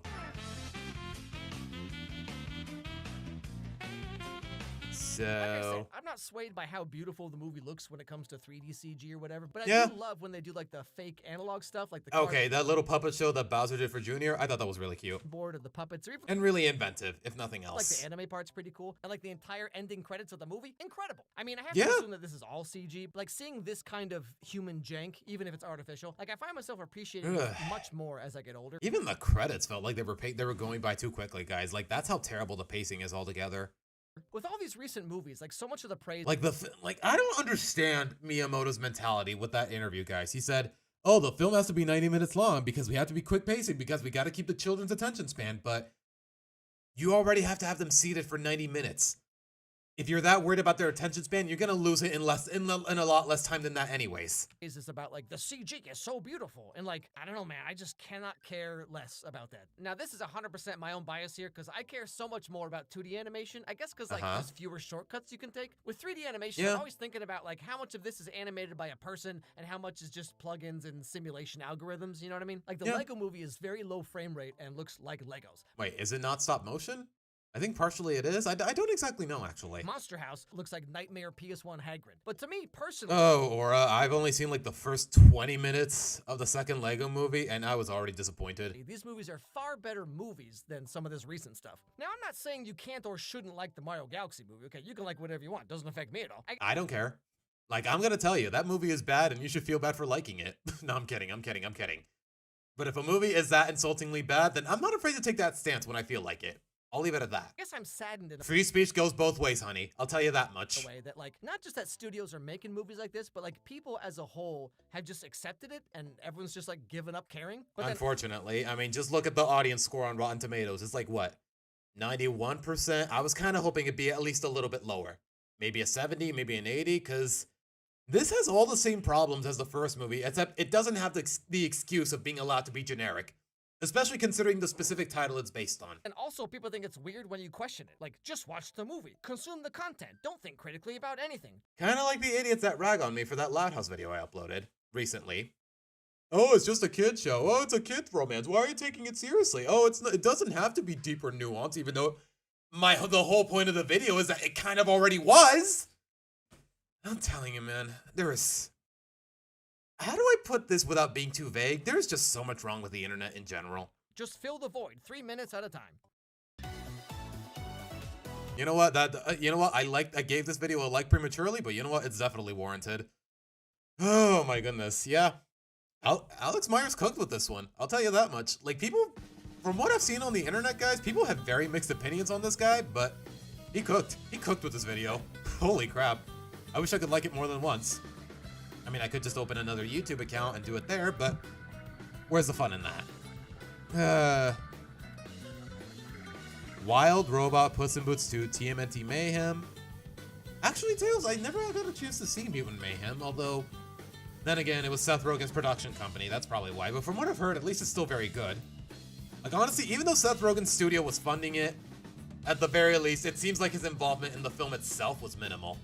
Thank goodness for that, because he's definitely been screwing up The Boys and Invincible in some ways. Like, I don't know, guys, it might be just me, but Seth Rogen is just he is a borderline tumor on the animation industry.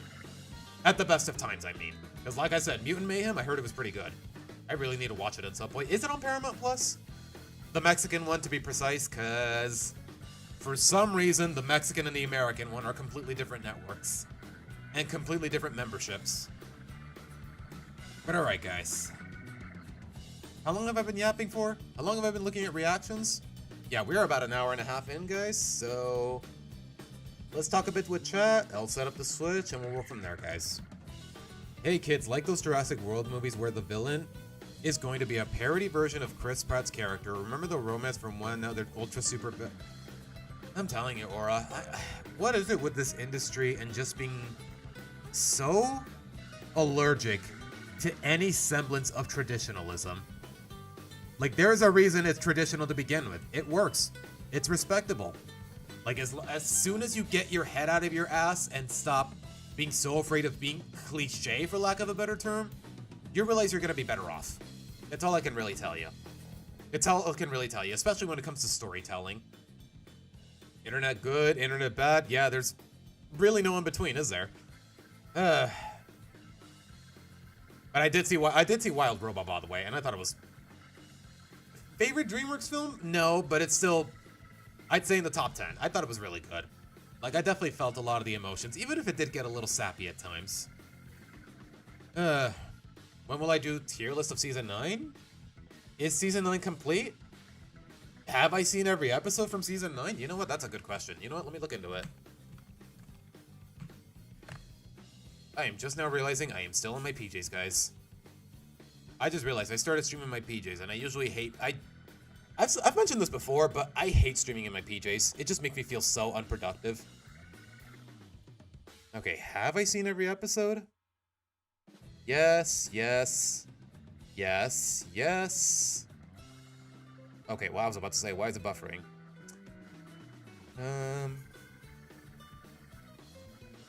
Okay, I have not seen... Have I seen Gags to Riches? I don't think I have. I have seen Hologram Jam, and I kind of hated it. Sick as a Dad, fun. Haven't seen it. Really? This is all of season 9? Oh, that's a really short... That is a really short season. Only 13 episodes. If you don't count the A's and B's.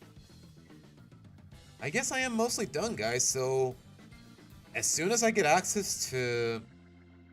Ticked Off and Sick as a Dad? Yeah, I probably could do a tier list for season 9. That's just me, though. Yeah, just those 2 episodes. I think everything else I've already watched at some point. Either because it's on Paramount Plus, or Mr. Chloe published it on Twitter. Bit by bit, part by part. I think he split 10-minute episodes into like 4 parts. And you know what? Do what you gotta do to avoid the copyright, I guess. Because let's be honest, this show, most of its publicity at this point, it's just carried by either YouTube summaries that Nickelodeon publishes or from streaming. Because on cable, I don't think it's making any numbers anymore. Doug Walker made a video, is Goofy secretly badass? I mean, he is in Kingdom Hearts, if nothing else. So yeah, I don't doubt it. But alright guys, I'm gonna take a bit of a break, set up the Switch, and we're finally gonna play something that I've been leaving on hold for a little too long. We're gonna get back into Battle for Bikini Bottom. With that being said though, guys, we'll be right back. Oops, wrong tab.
And I just realized my mic is muted. Okay. All right, ladies and gentlemen. Thank goodness I stopped myself within 30 seconds or so. All right, guys. Downloading as we speak. Honestly, I'm a little surprised that the Switch has enough storage space for all of these games so far. Cause I know the Switch 2 has much more storage space than Switch 1, even without an SD card. But it's still a little surprising that all these platformers managed to fit in here. Galaxy 1 and 2, Mario Odyssey, Legend ZA, and now this. The rest of them, well, they're undownloaded, except for Mario Kart. Those are for my Switch 1, and also that's just a demo. What's more insulting? Star Fox and Ace Pilot just stayed in place long enough for Bowser's to banter, all while pointing a gun at them and still got hit. Okay, that is true. You'd think he would actually, come to think of it, the R-Wing just being able to fit that many people. Maybe he just couldn't do barrel rolls because he had actual passengers this time? I don't know. But yeah, realistically, he should have been able to dodge that no problem. Like, there is no reason for Bowser Jr. to be able to outperform Fox McFrickin' Cloud in aerial combat. But like I said, it's elimination. They don't really care too much about the nuance of the characters or the source material this is all based on, unfortunately. We're all falling out of love with Miyamoto in real time. I kind of am, Aura. I mean, I'll still be really sad when he passes away, just like with Iwata, but... what are you cooking, man? What is he doing? Somebody please stop him. People like him are the reason we got stuff like Sticker Star and all those terrible Paper Mario games, not just Sticker Star. Color Splash, Origami King. I mean, there's been improvements, but it's not good enough. There's a reason I was glazing the Paper Mario remake, and it's not just because it feels like a return to form when it comes to the Paper Mario franchise. Secret Life of Pets was a surprise? Really? I thought the first one was kind of mid. I mean, I watched it with my aunt just because at the time, for whatever reason, she just thought the ads were really funny. Like, it was at a time in my life where she really wanted to spend more time with her nieces and nephews because she didn't have kids of her own yet, but yeah, honestly, I have a soft spot for the first one, even though it is relatively mediocre. Like, I don't know. It just brings back a lot of happy memories, if nothing else. When the minions were organically cute and funny versus now when it's forced. Yeah, in the first one, they were tolerable just because it was in small doses, except for that whole scene where they go to the supermarket to buy a new unicorn toy. Other than that, though, yeah, they were fine. But then they got more and more screen time as the sequels went on. They got their own spin-off movie, and, well, we already know how history played out. Like, honestly, it's times like these, I really look back on my childhood and wonder, wow, this is what I liked as a kid? What was wrong with me? I mean, what isn't wrong with kids most of the time, if nothing else, but gosh, moments like these, they just really make you think to yourself, if I'm gonna be a dad someday, I gotta do it right. I gotta be I gotta be fair but meticulous with it, because otherwise, my kid is gonna be just as dumb as me. As self-deprecating as that might sound, I'm hoping I mean that in the best of ways. But alright. Okay, we still got a ways to go, guys, so if y'all want to keep yapping while this game is still downloading, be my guest. Because I got nothing better going on for now. Also, this music is a banger, by the way. If y'all know where it's from, then you get a cookie. That's all I can tell you. You get a cookie.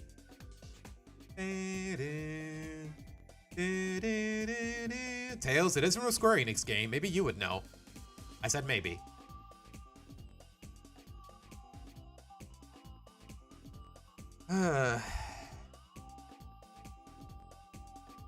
Come to think of it, guys, Aura, just that one comment you mentioned earlier about Goofy, it makes me wonder, would you guys be down for me to watch, like, if Nostalgia Critic drops a review that legitimately piques my interest and it's associated with most of what I cover on this channel, would y'all be down for me to react to it every once in a while? Because they tend to be about 20 minutes, 30 minutes, maybe 40 minutes long. Just putting it out there, because I don't know, I've been a fan of the Nostalgia Critic since, I want to say 2017? Since I more or less started becoming a film student, or was a film student. So, yeah, I've been a fan of him for a while. I'd be down to watch him on stream every now and again, if the opportunity arises. That's just me, though. Like, on one hand, I want to watch whatever I want on stream, react to whatever I want on stream, but on the other, I kind of do want to take my audience into account, or at least the demographics I bring out with what I talk about in my videos. It's what they teach in screenwriting. Every sentence and interaction needs to end with a gag, a joke. Yeah. Unfortunately. Yeah, I don't know what they teach at the Illumination School of Writing, but just no. Just no. You had such a good thing. Like, I don't know. They looked at the first Despicable Me movie. They saw, oh wow, it's really successful. So they thought, you know what? We didn't even have to try anymore. Like with any successful studio. Like, honestly, it's a genuine miracle that Disney actually basically dominated the industry for so many years without actually feeling like slop most of the time. They did have a couple stinkers every now and again, but most of the time, Disney was just dishing out, especially in the Renaissance era, banger after banger after banger after banger. The Lion King, Aladdin, a Goofy movie, especially in the 90s, come to think of it. Not to be too fixated on my nostalgia in particular. But golly, man. Hunchback, Mulan. All films that are at the minimum an 8 out of 10, maybe a 7, if we're being a little more impartial. I've been watching him since that guy with the glasses was still up. Like, I don't know. I had seen him around on the internet even before. Like, the one thing that really sold me on him as a content creator was his review of The Last Airbender. Shyamalan's The Last Airbender. I was like, that's when it hit me. Wow. Some films can be bad, and now I understand why. That's when it hit me. Like, it was just late at night at my dorm in college. I barely became a film student. And he was on my YouTube sub box, and I was like, yeah, sure, I got nothing better going on. And I don't know. I don't mean to exaggerate, but I feel like that review changed my life for the better. When it comes to, at least when it comes to my perception of filmmaking, if nothing else. Miyamoto, Elsa and Anna are cool if I cop. Oh my gosh, it didn't even occur to me that it might, maybe that was his inspiration. And well, guys, inspiration isn't always beneficial, as we've come to learn with freaking Miyamoto. Maybe he did just want his own Elsa and Anna, his own intergalactic Elsa and Anna, and he just thought about using characters he already had, with their own stories, their own personalities, their own motivations, and just do a complete 180 on it all. Wow. That's disheartening and tacky. You know what? I think this sums it up better. That's ironically uninspired. You look at something and you just think you can replicate it with no shred of original thought. Yeah, no, that's not gonna go well, man. And it didn't. It really didn't. Okay, am I crazy or is this taking a little too long? Okay, guys. At some point, especially like I said, I'm gonna do that whole Mario Party stream, or maybe more than one. Because I don't know, guys, I could, like with the right friends, you can play Mario Party forever. Just ask the Party Crashers, just ask King of Skill. But the fact of the matter is, at some point, I gotta buy another Ethernet cord. Because the one I'm using right now, I only got one with the internet I installed at this new place. And I have to use it on my PC, otherwise the stream is just gonna crash every 5 seconds. I need to buy another Ethernet cord at some point. Because the Switch 2 actually has an Ethernet adapter, unlike the Switch 1. At least the non-OLED version. You were on a 2-minute delay and you didn't even notice it? Yeah, guys, every now and again, YouTube just loves giving you little hiccups of buffering that you won't even notice, to where, yeah, the gap is about 2 minutes. This should be, what, a 10-second delay, 15 delay? Do I want party chat on? Probably not, Tails. Like, for the first time, I think just keep the game audio muted. Keep the voice chat muted. Keep any source of voice chat muted. But as time goes on, if I begin to trust you guys a little more, then sure. But I think for the first match, if this is gonna happen, then okay, first things first, everyone, please have a wired connection for your Switch, because otherwise we're gonna be lagging like crazy and it's not gonna be fun for anyone. Have a wired connection for your Switch. Get the LAN adapter for the Switch 1, or have a Switch OLED. Or a Switch 2, but apparently the latter is going to be a lot to ask for, especially because they're going to be increasing the price soon. It used to cost, what, $500? Now it's going to be like $550? I don't know what's happening, but it's getting a price increase, unfortunately. So yeah, I'm kind of glad I already bought one, if nothing else. I mean, I could afford another one anyways, because my job is actually pretty... My job and my living expenses, guys, I'm just blessed. I'm just blessed when it comes to my living expenses. Like, I don't know. My department is my place is comfortable. It's comfy. I got air conditioning. I don't have to pay too much with the bills or the rent. Like, most of my living expenses is just groceries and the bills, which is not a lot in Mexico, guys, especially with how minimal I use it. Like, my showers are efficient. Like, I unplug TVs and turn lights off when it's time to go to bed. Like, I don't know. Like, my bills are nothing too overwhelming. Like, I am just legitimately blessed. It's all I can really say in that regard. But yeah, guys, if this is gonna happen, everyone who's considering doing this, please have a wired connection for your Switch. That's all I can tell you, because otherwise we're all gonna struggle. So like I said, I need to buy another Ethernet cord, at least if I'm gonna stream it. Least favorite game I've played on the Switch? Well, I got basically my whole catalog here, so I guess I would say, oh my gosh, it doesn't feel right to say this, but I would say Pokemon Brilliant Diamond. Just to probably, I don't know how stiff the competition is, but this is my least favorite remake of all time, which is really saying something, because out of all the Pokemon remakes I was looking forward to, Sinnoh was the one I was really yearning for a long time, and I was completely disappointed for the most part. I still had fun with it, but by default, I really was disappointed compared to the other ones. Yeah, that's what I'm saying, Aura. Sheep Detective, I've heard nothing but positive praise for the film. And apparently people were saying on Twitter, wow, that was actually really emotional. I think next weekend, I'm gonna stop by the theater and watch it for myself, because, yeah, I've heard nothing but good things about it. I am watching it in English, though, I will say that. That's usually my standard. Alright, here we are, guys. I feel like that shouldn't have taken so long, but hey, who am I to talk? Let's get into it, shall we? Battle for a Bikini Bottom Rehydrator.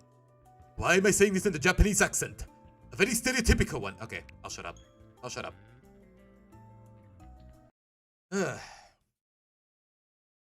Oh my gosh, they used Unreal Engine on this? Hold on. Hold on. Let him cook.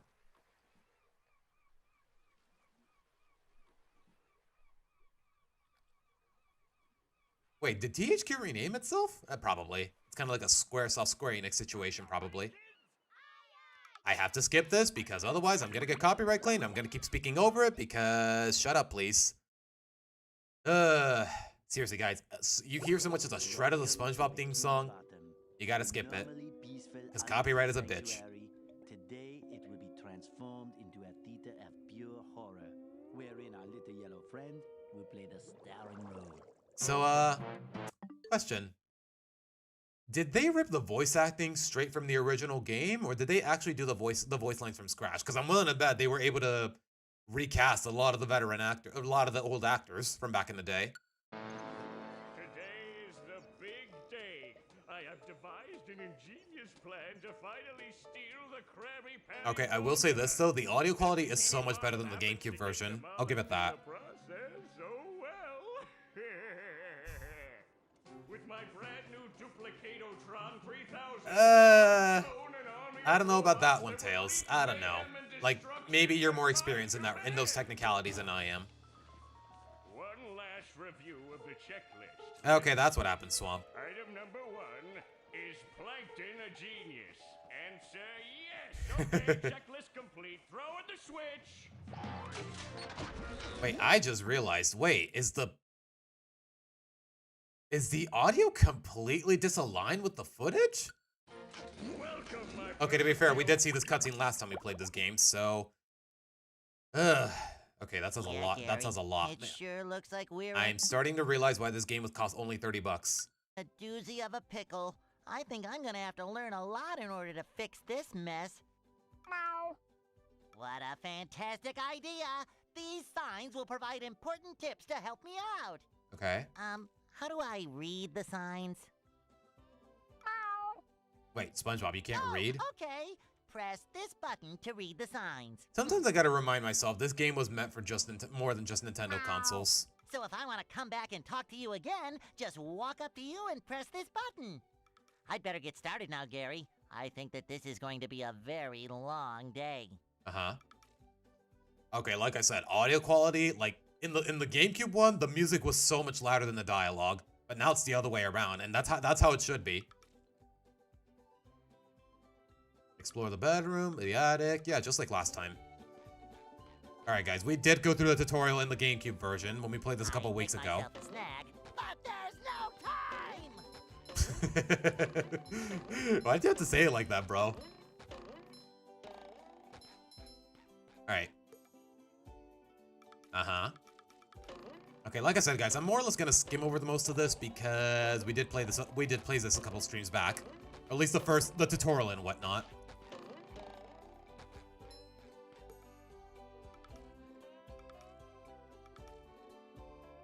Uh-huh. It shines.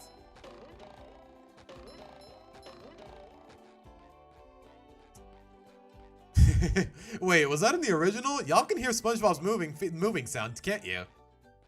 Like, y'all hear the squeaking, right? Make Okay. myself a snack, but there's no time! Okay, bro, you did not need to repeat the voice lines. Your bikini bottom stinks. Hey, yo. Maybe a little bounce on the old bed. Wait. There's no... Wait, I thought this guy was completely... Never mind. You know what? Just laugh at it. Just laugh at it. It's funny. Oh my gosh. Wait, can I open this? Okay, I can't attack yet. Never mind. Wait, can I actually climb this ladder? Okay, apparently not. We got the shinies already. This is where I keep all my old comic books. I am just now realizing the capture card's crackling a little bit, so give me a moment, guys. I'm gonna fix that.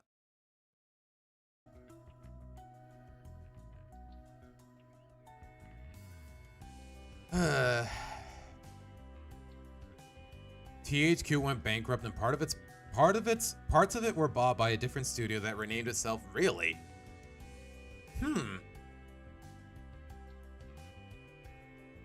That's intriguing, to say the least. Why am I talking like this? I don't know. I don't even know what kind of accent that is, if I'm being honest. Hello, Pixel. Hello, greetings, my fellow bikini bottomite? Is that what we call these people? Is that actually canon? Bikini bottomites? Is that what they're called? Take your time, Switch. I got all day. I really got all day. All right. Hold on. Oh my gosh, wait. I just paused so I could pause the music peacefully, but apparently... Okay, you know what? That was not there in the original. Respect. Respect. That's all I can really say. All right, how do I leave? There you go. Okay. Am I crazy or is the capture card crackling again? All right. Bubble spin. Blah, blah, blah. Yep, we've been through this before. Sometimes pushing a simple button is the most satisfying. Push, push, push, push. Okay, I can't tell if that's actually the game's audio or is it just that... All my old comic books. Oh wait, you can't jump with B. I was like, wait, why can't I... Okay, I have to jump with A. I don't have a choice.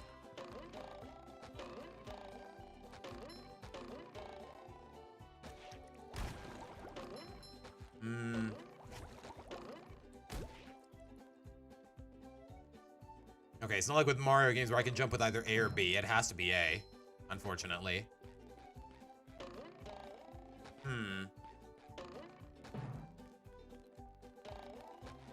Wait, okay. I see what I gotta do. At least I think I do. I love opening presents. You know what? Let me... Okay, maybe I do need a refresher on the tutorials. Press X when on the ground and a bubble bash attack. Blah, blah, blah. Oh, okay. Yeah, okay. Yeah, I remember now. Suddenly ball. Ball is life, I guess. Oh my gosh, camera, work with me, please. Comic books. Okay, I'm guessing I need this then.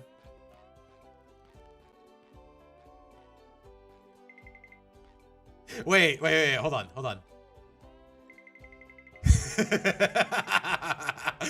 Wait, was that there in the original? All my old comic books. I don't think it was. Hold on.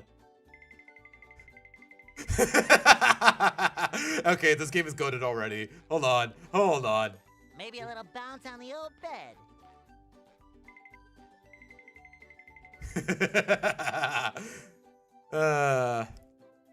The second most timeless Western cartoon, because I know for a fact SpongeBob is #1. That's a good question, Pixel. I feel like any answer anyone might give you might be too subjective for its own good. That's how stiff the competition is. Maybe the Looney Tunes? Like, I don't know, but the thing is, Looney Tunes is effectively discontinued. Everything we get nowadays is a spin-off or a movie or I don't know. Like, on top of it being too subjective, I think the line is a little too blurry. Like, the criteria is just a little too vague. Okay, I did not need to hear that more than once, homie.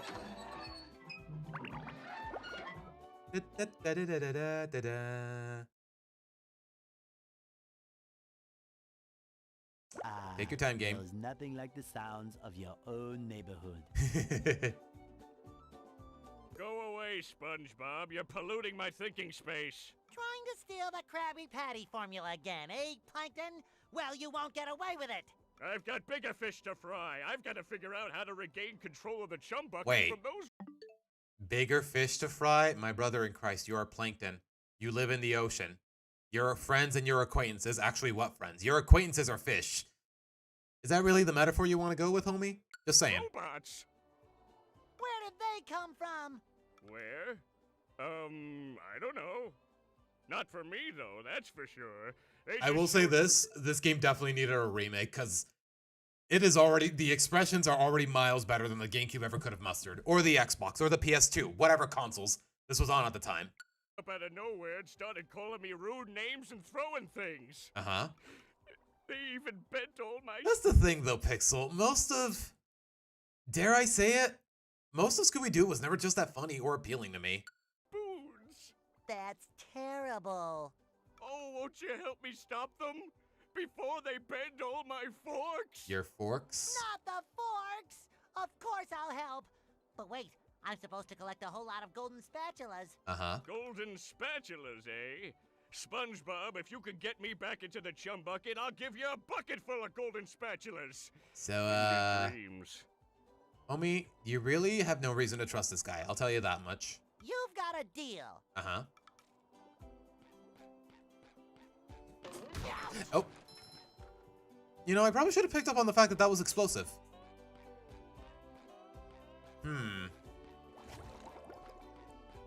Take your time, game. Take your time. Wait, I was about to say, why is this one steaming?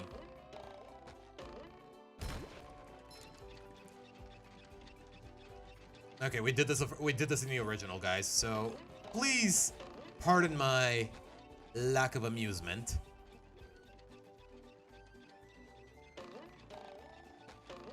He's a villain, what you expect? I mean, that's exactly why I don't think SpongeBob should trust him. Now I can wear 4 pairs of underwear. This is great. I feel like a new... Uh-huh, thanks for reminding me, game. Oh, wait, I needed both. Hold on. And I'm on a timer. Great. No, come back! Okay, I made it. Thank goodness. Oh, thank goodness there's shadows, because otherwise I don't know how I would do this.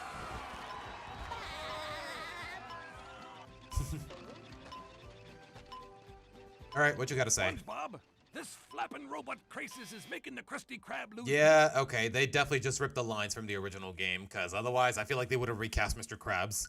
Money like a sinking ship. No money means no more Krusty Krab.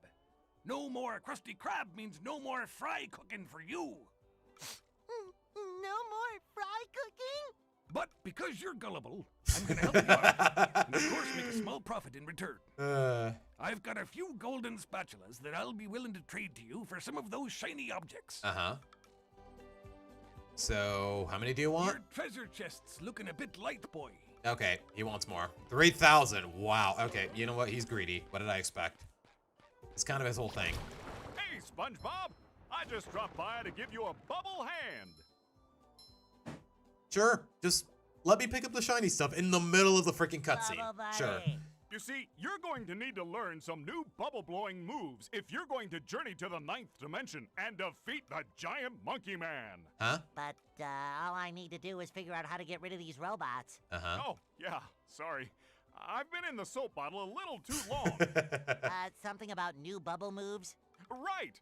Press this button and you'll launch yourself straight up in the air with bubble power that defeats anything that Oh is my your- gosh, y'all hear that? Oh my god. Maybe you guys can't hear it because of streamer POV, but oh my gosh, the capture card is crackling like crazy. Give me a moment, guys. Sheesh. Okay, I'm gonna give it one more reset, and if it doesn't work out, then I'll just suck it up. I'll just bite the bullet. And you guys will too, by extension.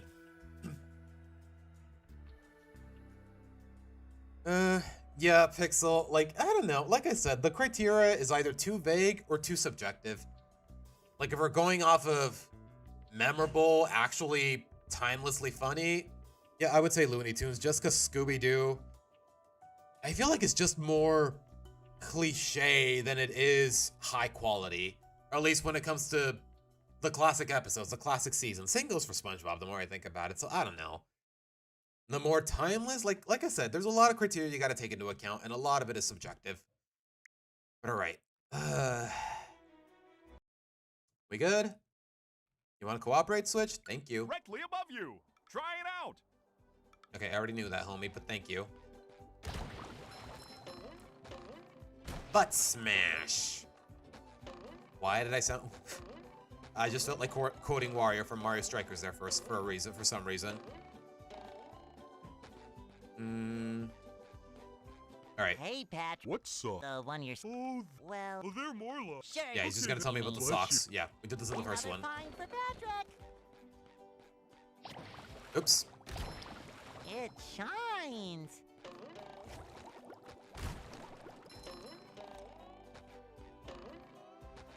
Holy crap. I think I said this already, but holy crap, this game needed a remake. This is so much more less cluttered than the GameCube version. Although, to be fair, I was playing on an emulator, but still. Did I get everything? Okay, back where we left off.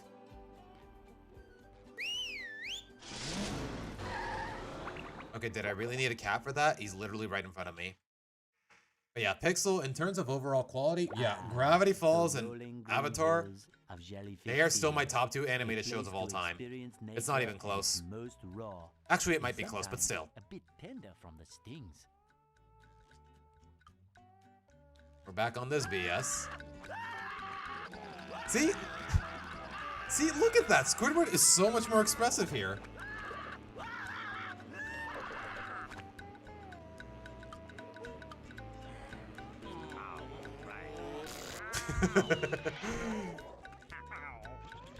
Wait, didn't he have bandages in the original after getting hurt? Or am I tripping?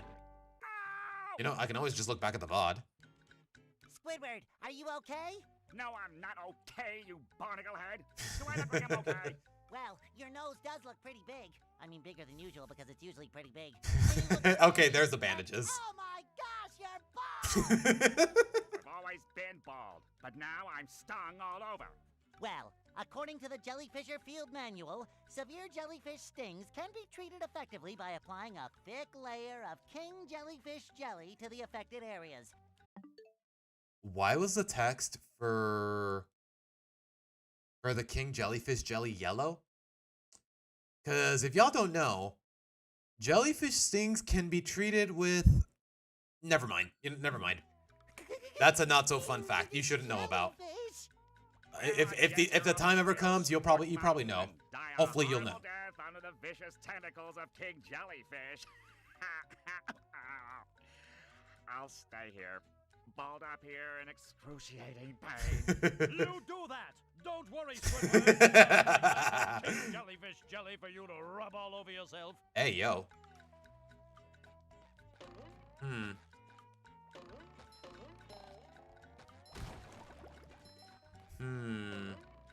Honestly, I'm just... At this point, I feel like collecting the shiny things...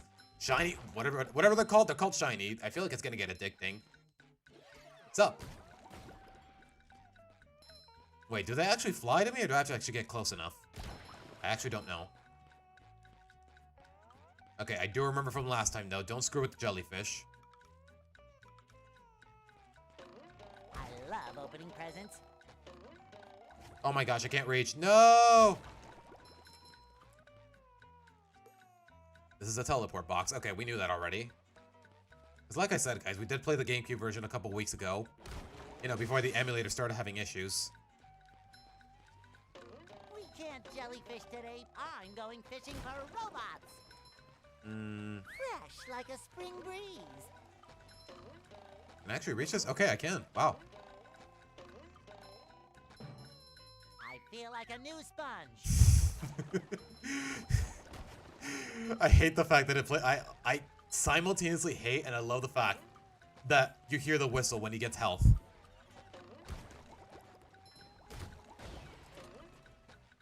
Okay, it does fly to me. Good to know. And I broke one too soon. Crud.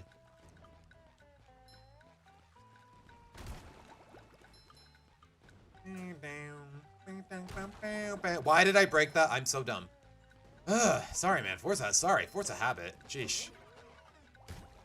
You've just met the Sponginator. Wait, I want to hear that line again. Wait. Okay, I guess I have to break it.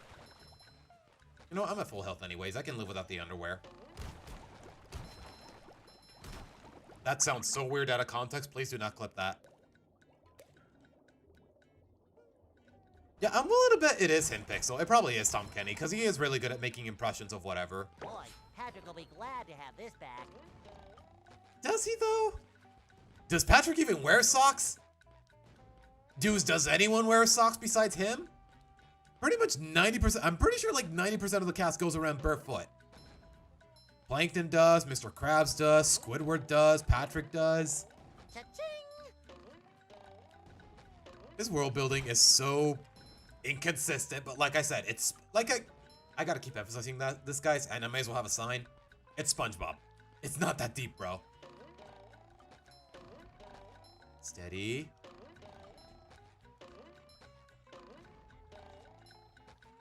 Okay, just a couple shiny objects.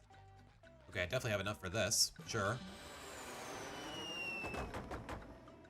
Suddenly a plane underwater? Sure, why not? Okay, we know that. Howdy.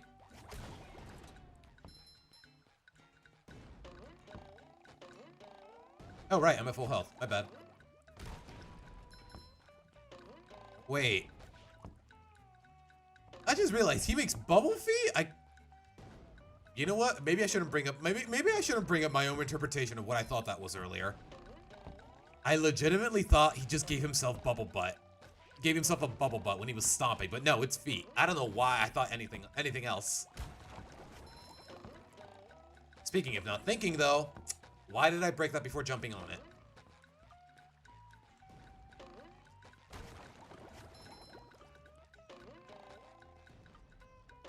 Wait, can I actually... Okay, it's just for a point of health. Yeah, but not important. For now. Okay, the controls are definitely a lot more consistent than they were on the emulator. See what happens when they actually make official remasters and re-releases, guys? Life is just so much easier for everyone. Although, to be fair, this remake did come out, like, what, 4 years ago? It was on the Switch 1. Okay, don't provoke the jellyfish.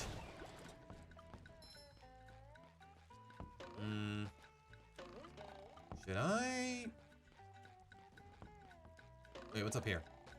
Okay, nothing, I guess. Either that, or I've been there already.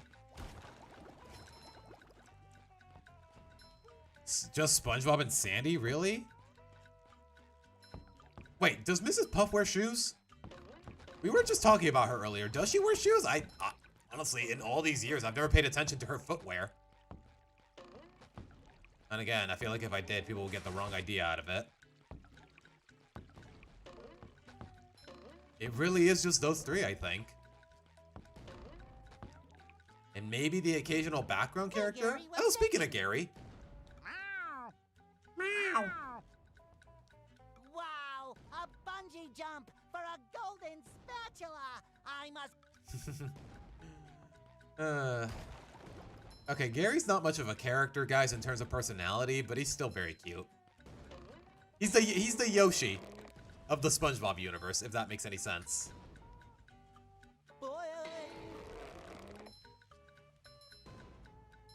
Okay, this camera is not cooperating. Wait, I just realized, did I just see... I just saw SpongeBob's butt crack. Not the first time, but it's still a little jarring to witness.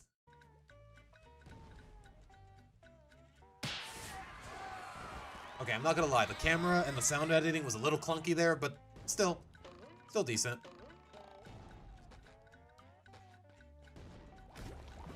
So, okay, there you go.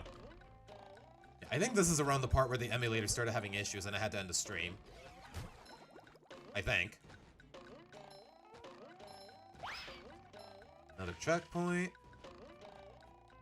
Oh my gosh, okay, I guess I'm not meant to climb that. Let alone stand on it. Okay, I remember this. I mean, bro, he's just...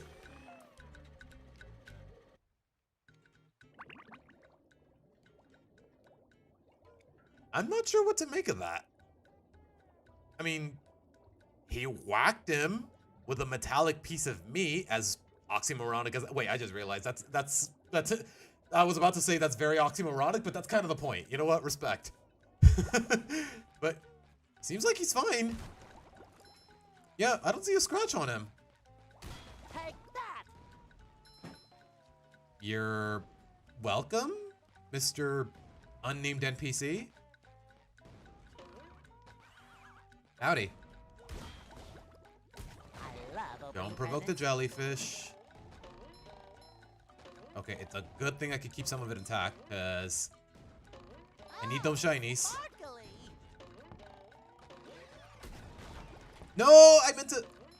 Okay, I didn't need it anyways, thank goodness.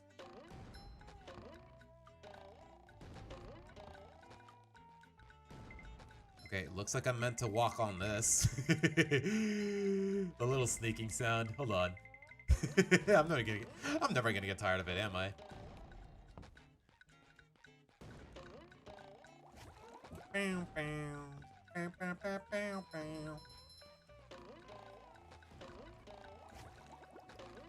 I'm telling you, man, this game, we're only on the first level and already it feels like it's an experience. Let me put it that way. Okay, that's putting it way too sappily, but still, I'm having fun.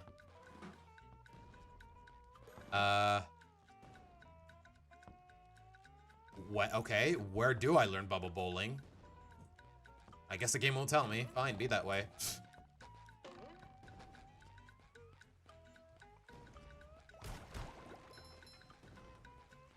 Dude got maxi T, he's just spacing out. Okay, yeah, I like that interpretation.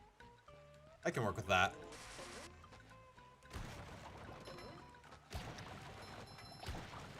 Okay.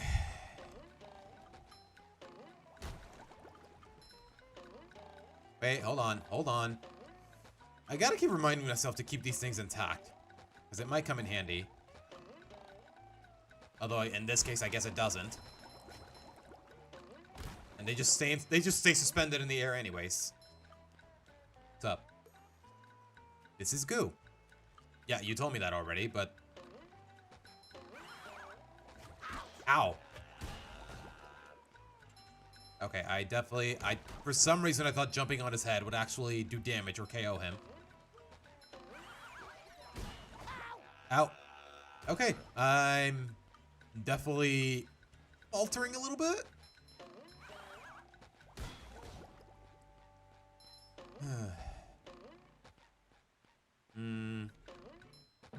Okay, come to think of it, now I do need the healing.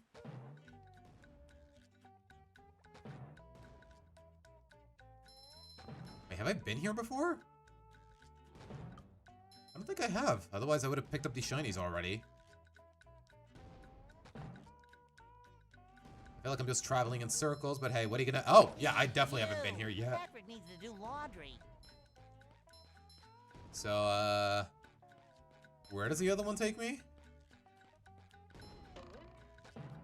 Okay, just takes me back, I think. Yeah, okay, nice. That's convenient. Okay, it won't be till the first main boss. Okay, it won't be for a while. Like a spring breeze. And we got another checkpoint. Or teleport box is what they're called. I get it. Oh, I gotta... Wait, do I gotta... Oh yeah, I gotta shut this thing down. And again, more robots means more shinies. Aren't they? Isn't it? Don't it? Doesn't it? Eh, who cares? I'm guessing they'll stop spawning after a while.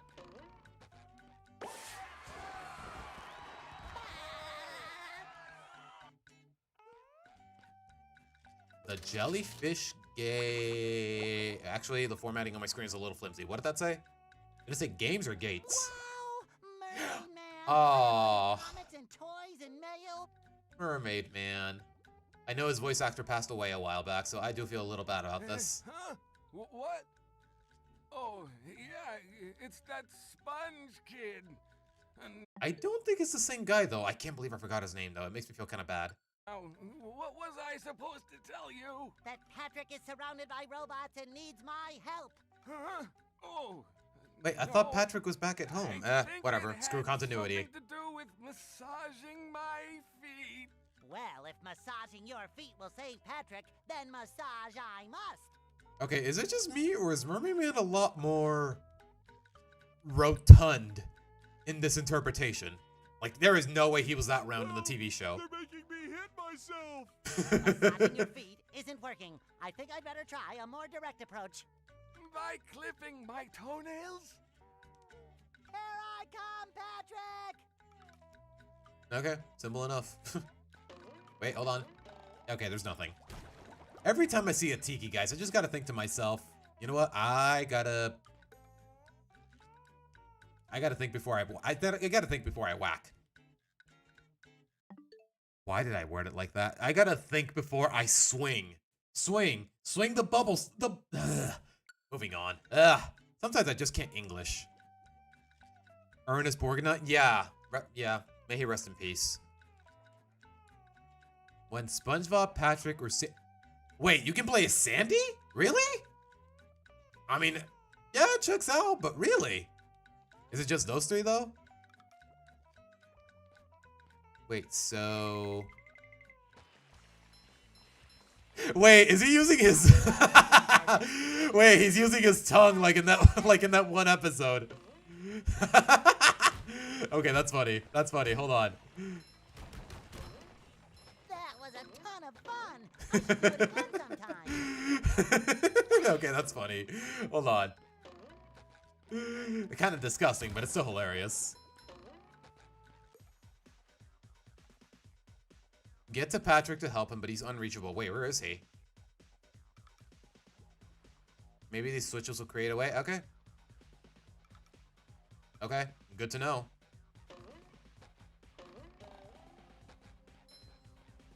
I'm guessing I'll be surrounded at some point. You've just met the Sponginator. Ah, there it is. I almost fell to my death there for a moment.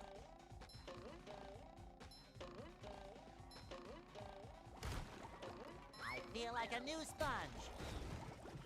Is it just one hit and then it... Oh, okay, I gotta keep my distance after I hit it.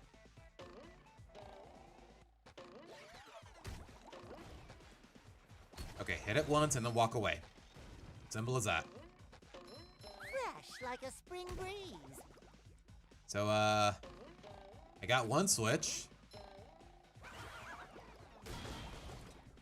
Okay, and they can... Okay, like I said, if you hit one into another, they do destroy it. They do get destroyed. That's convenient. There's the other one, though. Just my size. Howdy. You're dead.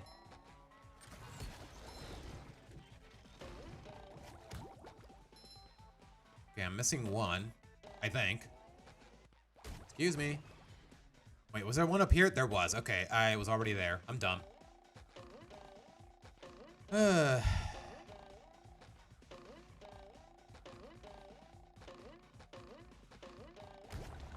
Okay, it was just those three.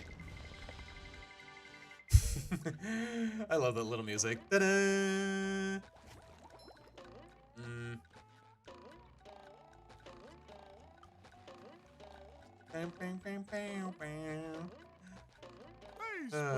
Oh, there he is. Whew! Thank goodness you're safe, Patrick. Wait, so can I play as Patrick now? Well, of course, SpongeBob. Why wouldn't I be? Well, the robots and the... Oh yeah, I found this for you. And we get another spatula. Neat. Thanks, Patrick. I tell you what, all that running around has left me pooped. Why don't you continue on for a bit? I am so down. Okay. I am so down. Wait, does he pick it up? Aww. Look at this idiot. So... Okay, instead of the bubbles, it's a belly flop. What about his slamming, though? Oh, he just slams on his belly. Okay. What about the jump, though? Oh, he doesn't have it? This is a throw fruit. Patrick can pick it up and throw it. Press B to pick up nearby throw and then press blah, blah, blah. Destroy tikis and damage robots. Use it quickly because it wilts after a few seconds. Can I go back to SpongeBob now? Sure gotta carry a lot of stuff around.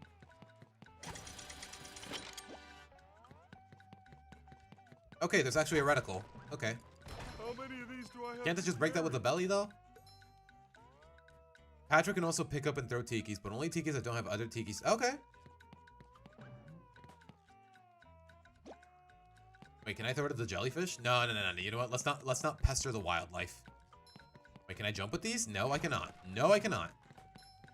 What's even the point then? And I can't even talk to you. Okay. Okay, realistically, this is a terrible place to have an actual bus stop, but whatever. Sure. I'm not gonna lie, I kind of want to go back to SpongeBob. I wasn't too sold on Patrick. Just the whole throw fruit gimmick seems a little impractical, but apparently necessary.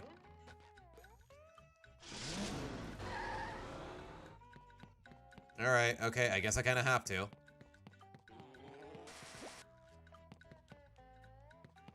Wait, how do I... Okay, there's a ledge, there's a ledge, there's a ledge. At least I think there is. Wait, does it blow up? Okay, how am I supposed to... Can I not jump with this thing in hand, or what? I may as well. Hold on. At least while I think of something. Ooh, wooden presents. Patrick can throw fruit up steps. Oh, wait. Okay. I get it. Okay. Yeet! Seems a lot more tedious than just giving me the switch up front with SpongeBob, but hey. Maybe it'll have its use. Maybe there's some fun to it. I'll try to keep an open mind.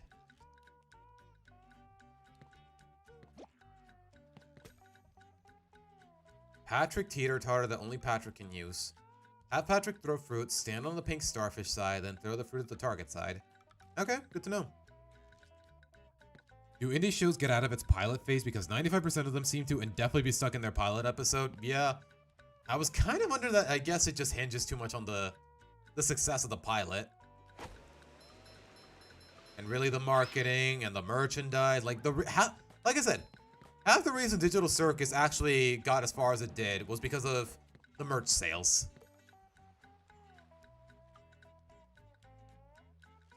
Okay. Take your time, homie. Take your time. Okay, just don't break it myself. That's all I gotta do. Oh, hey. Another generic NPC. Uh-oh. This one goes boom. So, oh, this just takes me back. But, hey, more shiny objects. Is that what they're called? I completely forgot. I know they have the word shiny in it, but I forgot the other word.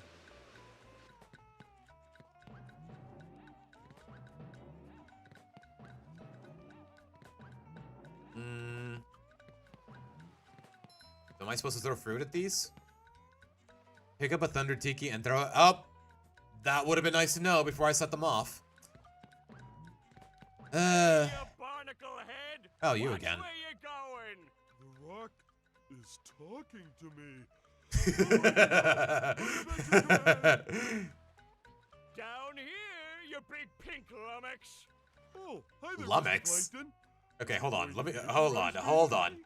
Lummox? I gotta look that up. A clumsy, stupid person. That's a new word for me. So very tempting. Unfortunately, I found myself in the undesirable position of having to assist you. Uh-huh. I was in an undesirable position yesterday, and now my neck hurts. Patrick, does he even have a neck? Heed my words, my large future minion. Go into Jellyfish Cave. Follow the instructions on the signs that you see. Uh-huh. At the end of the caves, you'll still be a big pink idiot, but you'll know enough to help defeat the robots and get me back into the chum bucket. Okay. Well, then will you vaporize me? Why would you? I might spare your life so I can force you to work in my sweatshop, making low-quality design and knockoff wallets. Okay, to be fair though, a wallet is a wallet. As long as they don't have any cheap logos or anything, I'll take a wallet, guys. I'll say that much.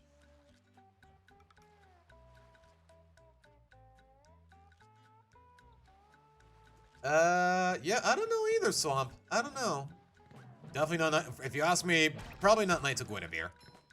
For reasons that I've already disclosed. I couldn't even get through the pilot, guys. I was just that bored. I have not seen Gaslight District yet, though, so I can't really have a take on it. Game Overs, like I said, it was solid. I had a few misgivings with it, but I still enjoyed it. And maybe I'm a little biased. That's really all I can say.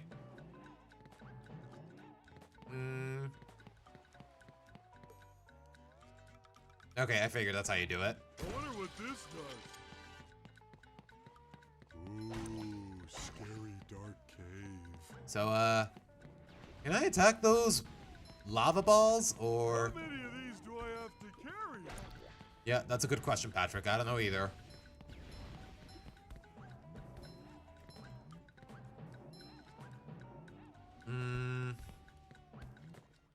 Wait, can I pick it up from here? Okay, yeah. Can I throw it from here? Maybe not. Yeah, screw it. Just yeet. Just yeet it. Just yeet it and hope for the best.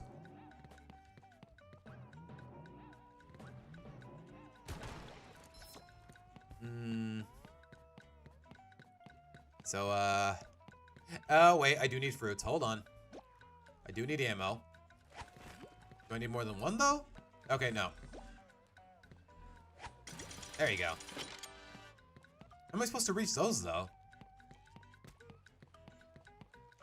I want to say I would throw a tiki or a fruit at it, but I don't think it can reach. No, wait, yes, it can. And the shining objects just fly straight to me. That's convenient.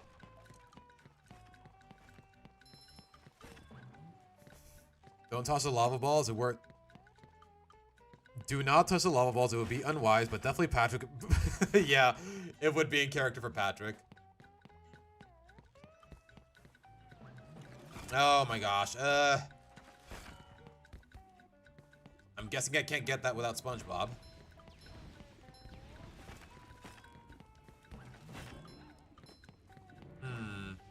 Or maybe not. Hold on. Hold on. Never mind. We're good. We're good. That's it in every one.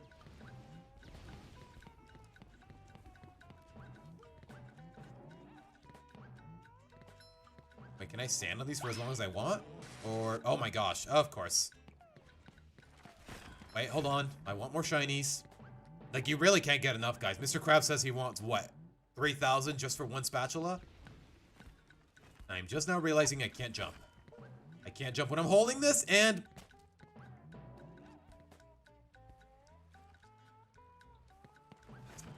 Moving on.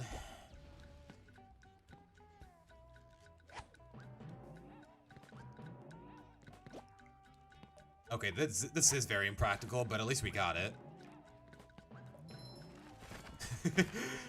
Are y'all hearing these sound effects? When Patrick double jumps, he's like... I'm sorry, man. I don't know what they were doing.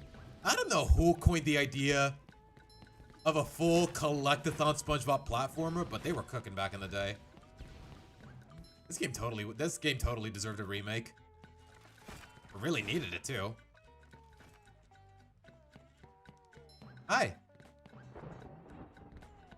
Guessing that'll blow up all of them? Yep. I don't really need the undies though.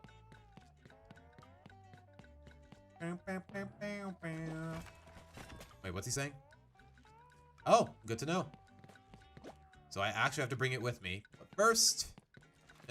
No. Not aiming at you. Yet. More shinies. How does that...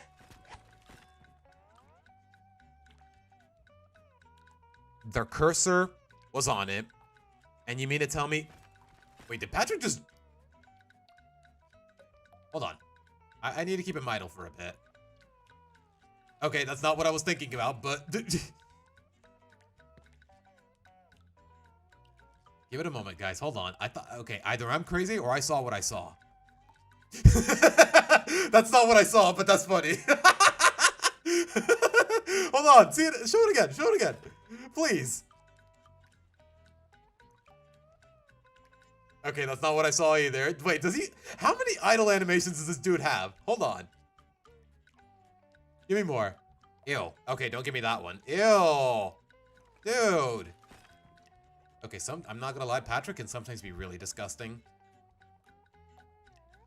Wait, what is he doing? What is he doing? Who is this idiot?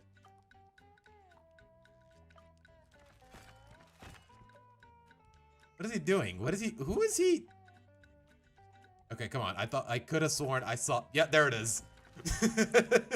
Bro, pull your pants up. You're in public.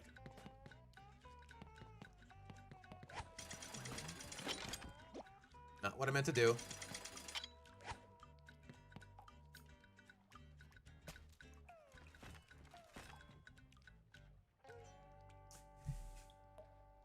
Until we can get this done, that Mudkip is staying frowning. I'll tell you that much. Like, come on, the cursor is on it. You're at the... Okay, you know what? Screw it. You're not worth it. You're not worth it. It's just, what, 5 shiny objects?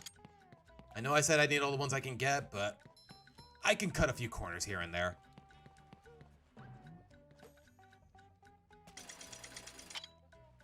Okay. Oh, he can stack it too.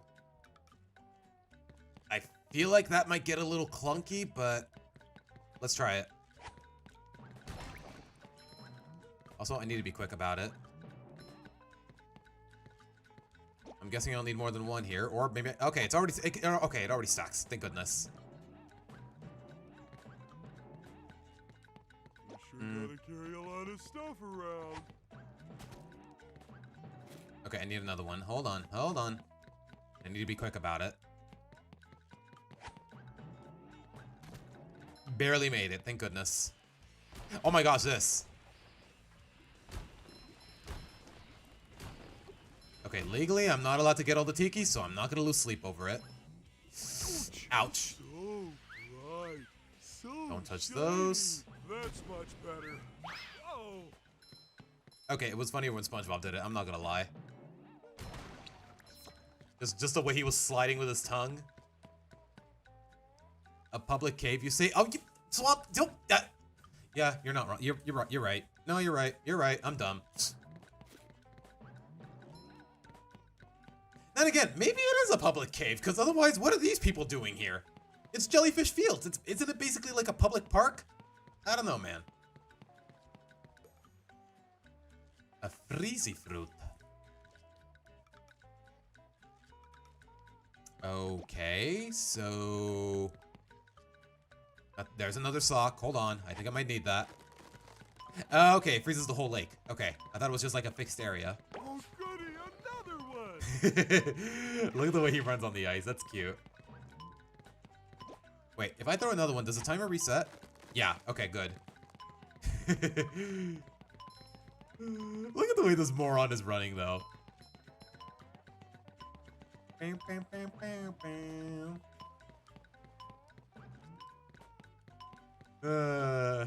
Okay, I'm not gonna lie, guys. I'm having a lot of fun here. Like, see what happens when you're tasting games that's actually good games, and not just bad games that you play for the fun of it? Ooh, again! Oh, wait, I gotta get... Nope, you gotta go. Wait, can I actually hit the robots with the fruit? Ow. Bro, and they laugh at you after landing a hit? Okay, you gotta go, bro. You gotta go. Clean as a whistle. Okay, that answers my question. Can't I just slam them anyways? Yep, okay.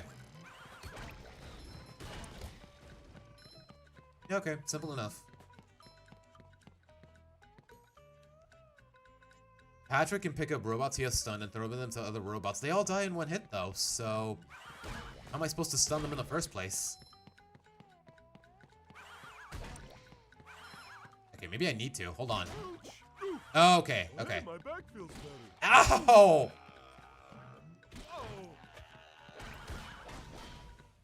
I don't think SpongeBob's Okay, how do I pick one up safely, though? Because... That's much better. How do I pick one up safely, though? I'm guessing I have to throw a fruit at it, but doesn't that just destroy it?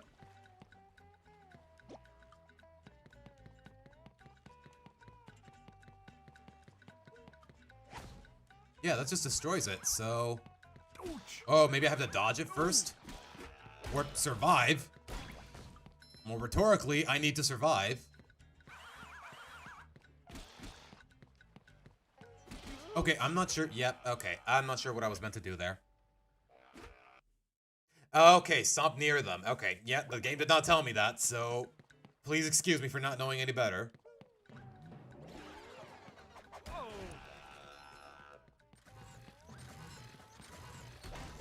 Clean as a whistle.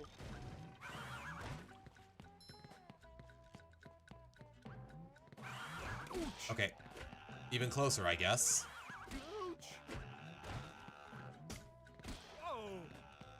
Okay, there's the stun. It's a little impractical, though. Ow! Okay, I'm bad at this. You broke my rhythm. Now I'm gonna break something of yours. Like what? Ugh. Keep your distance. Okay, just kill one and try to spare the other. That's really all I can do. There you go. Yeah, because I actually need one to get the other robot. SpongeBob's underwear fits quite right. Wait, did he just say that was... That's SpongeBob's underwear? And he's... Is he wearing his... Never mind. The less I think about it, the better. Okay. I was definitely overestimating the difficulty. I'm guessing I throw another one or I jump across? You know what? Screw it. Yeah, I'm guessing I needed the spatula, get the spatula somehow.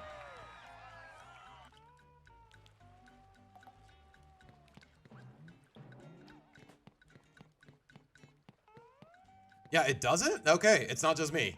Okay, I thought maybe I might have missed a sign or two, but yeah, okay, the game just straight up doesn't tell you that. So now what?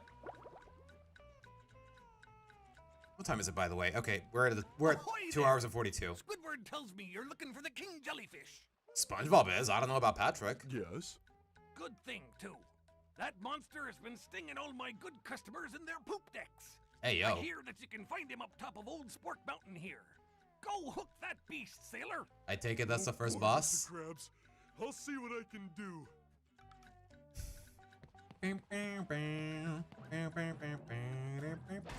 Oops, I forgot. You slammed with B. Wait, can I actually step on the sand here, or... Oh, never mind. Nope, okay. Again, I wish the game would tell me that, but it didn't. Okay, at least it doesn't KO you instantly, but... Why is it even there to begin with? Is that what I think it is? Not the robot, the thing he's carrying.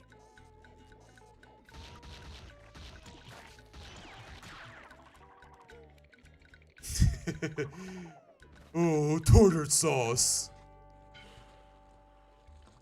Bro, you don't have lungs. What are you blowing into? Tartar sauce. Wait, do I have to hit it more than once? I guess I do. I'm not gonna lie, guys. Not that I haven't been enjoying Patrick, but I kind of want to go back to SpongeBob. Oh, hey, it's that thing again. What's his name? What species were they? I think they were sardines? I forgot. So You know, those guys from the pilot episode that were like, yam, yam, yam, yam, yam. And also one of the guys Pearl was having a crush on? I don't know what species they are. I don't even know what to call them. I just remember them being hilarious.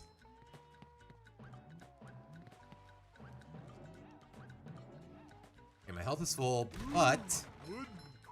Get it? But... Okay, I'll stop. Stop. Just stop. Enough with the innuendo. Not really innuendos, just the... anything remotely resembling dirty humor. And again, I'm just talking about butts. They're just butts, right? Hello, Patrick. I've got a job for you to do. Anchovies, there you go. Yeah, I thought it was some type of small fish. I just wasn't sure which one. Oh boy. I found a golden spatula, but those robots out on the island stole it and threw it into the lake. If you can figure out how to get it back, you're welcome to it. Oh, I can't swim, so... somebody's gonna have to pull it, but it's not gonna be me. Enough, Mrs. Puff. Did he just say... Did Patrick Star just speak in... Never mind.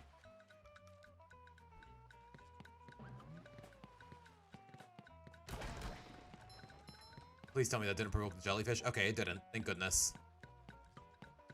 I guess I might as well do this. Wait, is this gonna be like...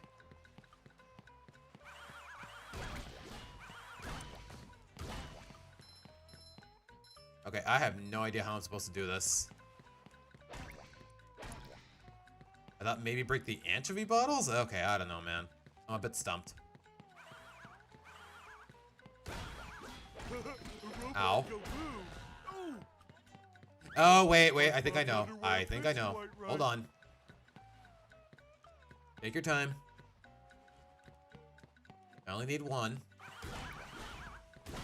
You sent out 3, right? Can I actually throw it from here? Oh, wait. No, that's how you do it. Okay, I thought maybe throw it at the machine, but okay, this makes more sense. Wait, where's the third one? Oh, there it is. Ow. Yeet. Clean as a whistle. I'm guessing it's just those 3 pillars.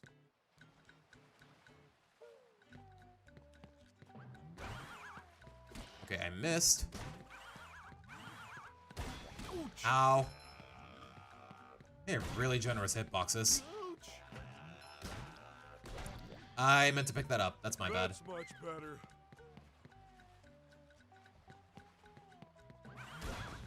I meant to stun that.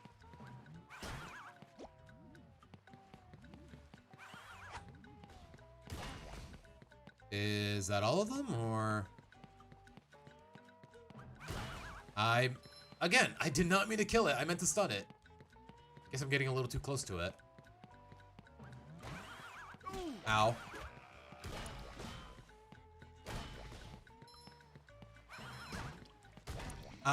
Again, okay, I gotta really... I really gotta be able to distinguish between the B and the Y button. Again.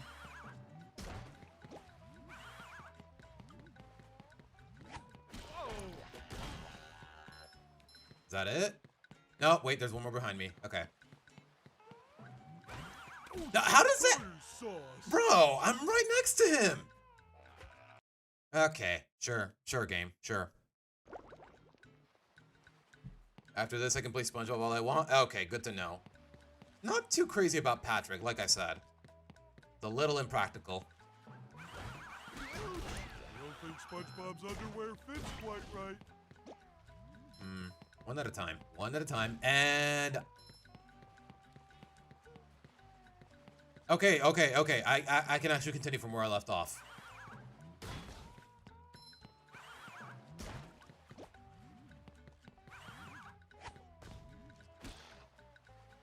Okay, that does it. I think. Also, I need healing. Oh wait, no I don't. So, now what? I mean, they wouldn't give me... Why would they... What's the point of those platforms if it... Okay, I'm guessing... there you go. There you go. That answers my question. The sound effects. I'm not gonna get tired of these sound effects, guys. I'm just putting that out there.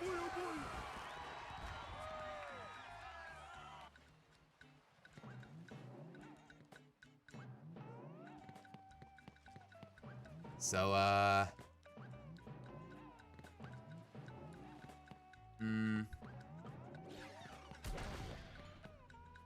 okay, I have no idea how I'm meant to KO those tikis in particular.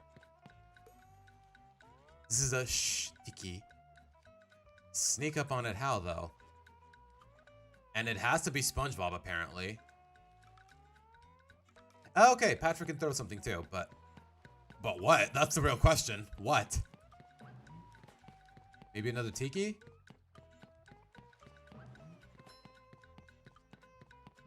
Okay, it seems a little impractical that I have to walk all the way here, though. Will I actually even get a reward out of it?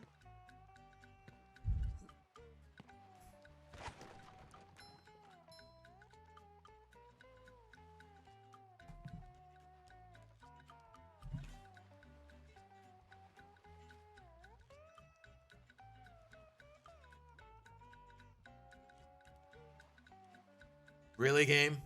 Really, THQ? THQ Nordic, whatever you're called nowadays? Really? That's how you're gonna do it? Alright. Have it your way. Have it your way, pal. I will crush them. This one goes boom.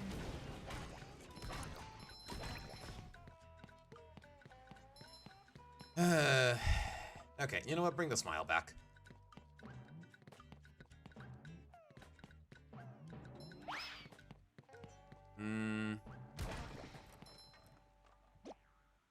Okay, can I throw it at him from here? Probably not.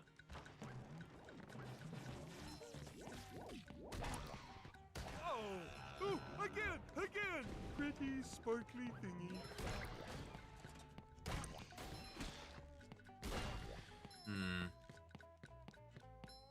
It's another tartar sauce guy. Robot, whatever you want to call him. Can't I just provoke it and... Okay, there's nothing above it. I don't need it alive. Thank goodness. My gosh, this place is huge, by the way. I sometimes do wonder how the GameCube managed to handle it. Ooh, a present in every one. No, let me see what's on the left side, just out of curiosity. Ah, tartar sauce.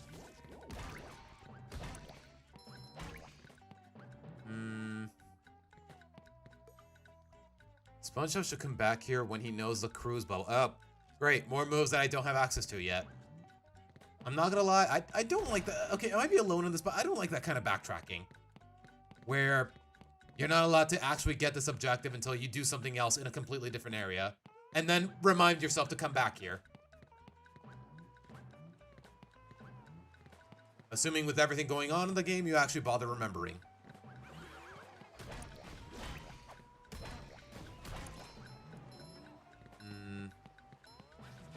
Him again?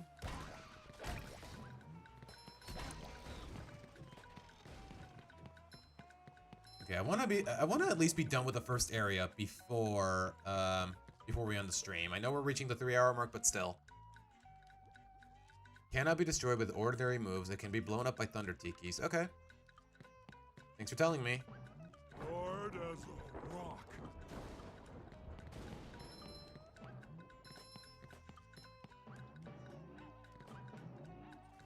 So I literally just taunt it. Nah, nah, nah, nah, nah, nah. Oh, oops. I got a little too cocky. Holy crap. Okay, I got so many shinies there, the frame rate was actually stuttering. Sure. Alright, at least I have enough shinies for the frickin' Mr. Krabs. Bro, how much longer is this area? I thought we'd be... Okay, I'm not complaining about the game length, but still, though. It's getting a little tedious, I'm not gonna lie.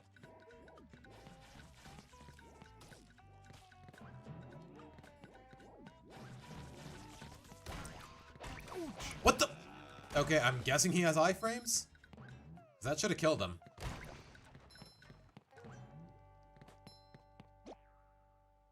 Yeet! Can I get another one? Yeet! They're called Tartars? They're just called Tartars? Okay, good to know. Honestly, I appreciate that, because that's a pretty... That could just as easily pass as an abbreviation. It works.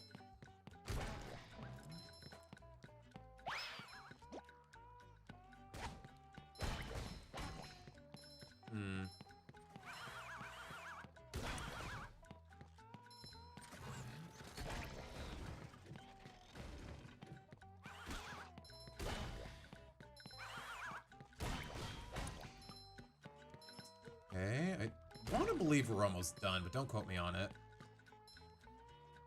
Okay, it's just a blue shiny and some underwear. That sounds so weird to say it out of context.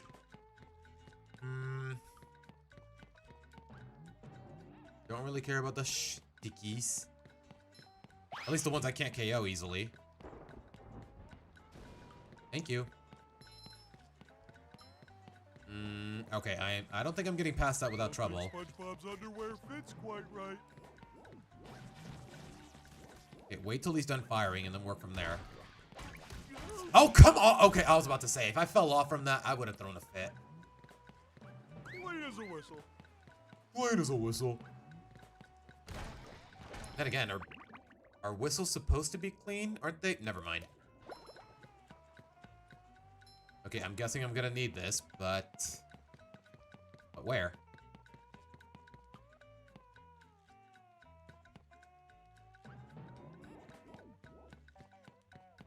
Did I need that freezy fruit? Down, Patrick, don't look down. I look. Patrick. Maybe I freeze the waterfall? I don't know. I just realized this platform teeters. Oh gosh.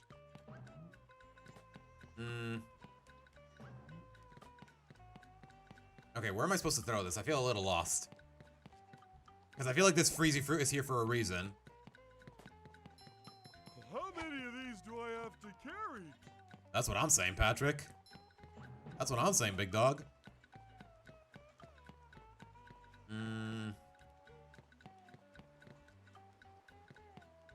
Is there any place I couldn't reach before if I hypothetically freeze the water?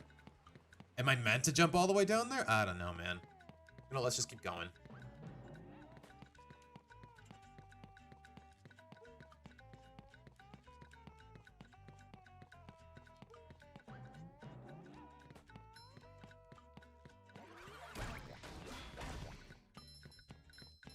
Okay. I'm not gonna lie though, belly flopping them is a lot more satisfying than just freaking... What do you call it? Than just hitting them with the bubble net. Bubble net? Bubble stick? To this day, I don't know what that thing is called. The bubble blower?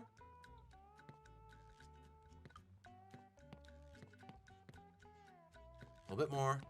Yep, a little bit more.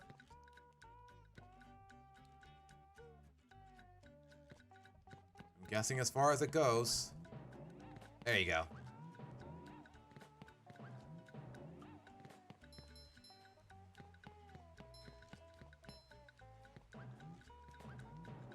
It's all good, Tails. My guys, don't feel obliged to... Wait, hold on. SpongeBob can jump up walls when the symbol appears. Jump against the side of the wall, press A to jump again. Okay, I actually need SpongeBob here, but... Where's the bus stop? Oh, wait, I spoke too soon. Thank you.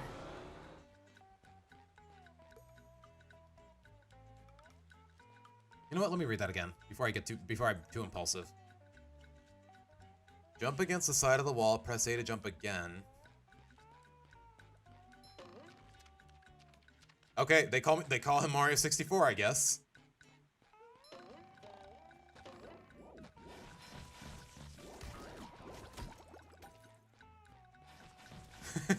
I love the fact that he's actually panicking in his run. I guess sea creatures just hate tartar sauce. I don't know, man. Okay, here we are. Spark Mountain? Was it Spark Mountain or Spork Mountain? Bubble Buddy! Gosh, everyone is trying to help out today. Yeah? Step quietly there. That king jellyfish Oh, is here we are. just up at the top of this path. Good luck. You'll need it. Okay, is he Bubble Buddy? Why is he so white? Did he become... You know what, I'm gonna stop myself before I say anything. Why is he so pale? He looks less like Bubbles and more like... I feel like a new sponge. Like I said, I don't want to finish that sentence. Oh, he's already here, okay. Wait, is he? He's showering, I guess.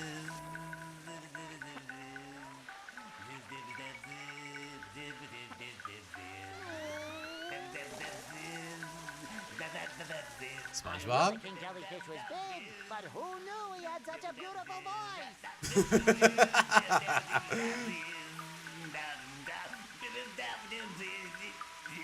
Wait, is he singing along to the background music? Okay, that's funny. Slap him? Slap him how? Ow. Okay, duly noted. Gotta jump when he lands, or something.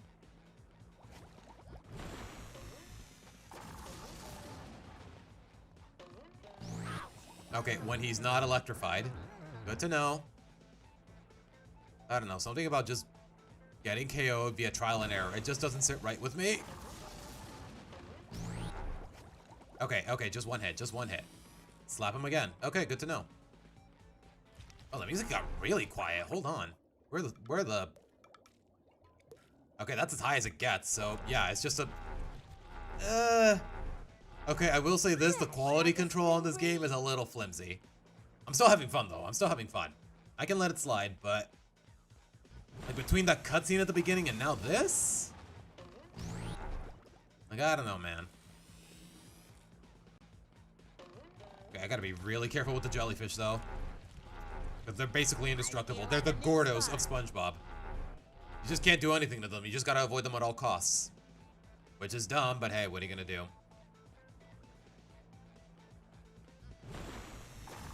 Okay, I'm bad. And apparently the blue ones will just attack if you get too close to them.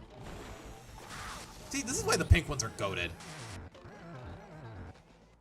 My gosh, I have zero elbow room. It's kind of annoying. Bro, just do it already. Oh my gosh, okay, he's doing it very quickly.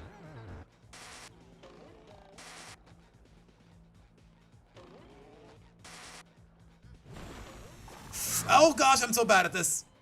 Wait, did he just... He just falls flat? He literally... I guess you could say he... flatlined. I regret nothing. Thank you for coming to my TED Talk.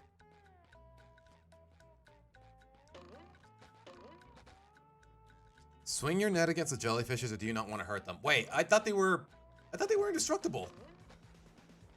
Or at least I got that impression.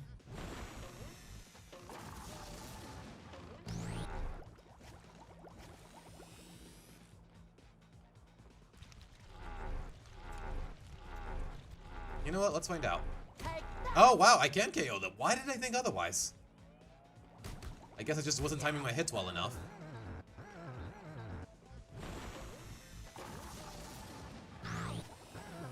And for some reason, that doesn't count as a hit. Okay.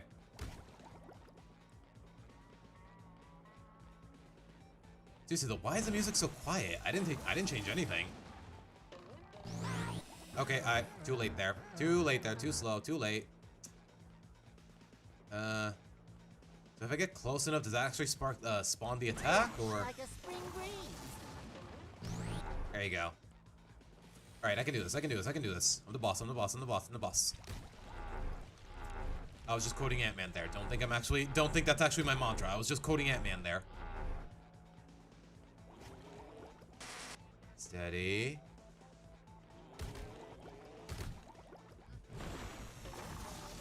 There you go. Simple enough. Yeah, swamp, in theory, it is really easy. I just needed to get accustomed to it, more or less.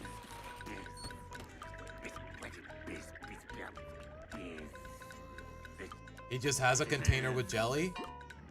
Oh, we didn't even ask him for it, but he knows what he wants? Okay, alright, sure. Does he leave a spatula behind, or just a jelly? Okay, I don't have to jump. Okay, I thought I had to jump into the water. I thought I actually had to swim to jump through the water. Okay, so now what? Where's the box? I remember seeing one earlier. There you are.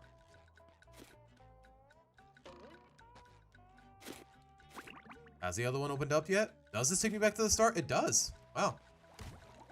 And as I've come to learn, I can KO jellyfish. Larry! You have to make a huge jump at the end of that ramp in order to reach that golden spatula, huh? Which one? Cowabunga! Wow, that's a mighty big leap. I hope I can make it. So, is he talking about this? Wait, how am I supposed to get to it in the first place, though?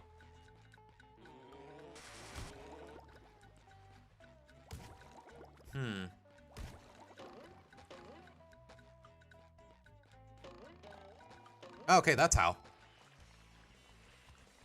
Oh, wait, it's the other way.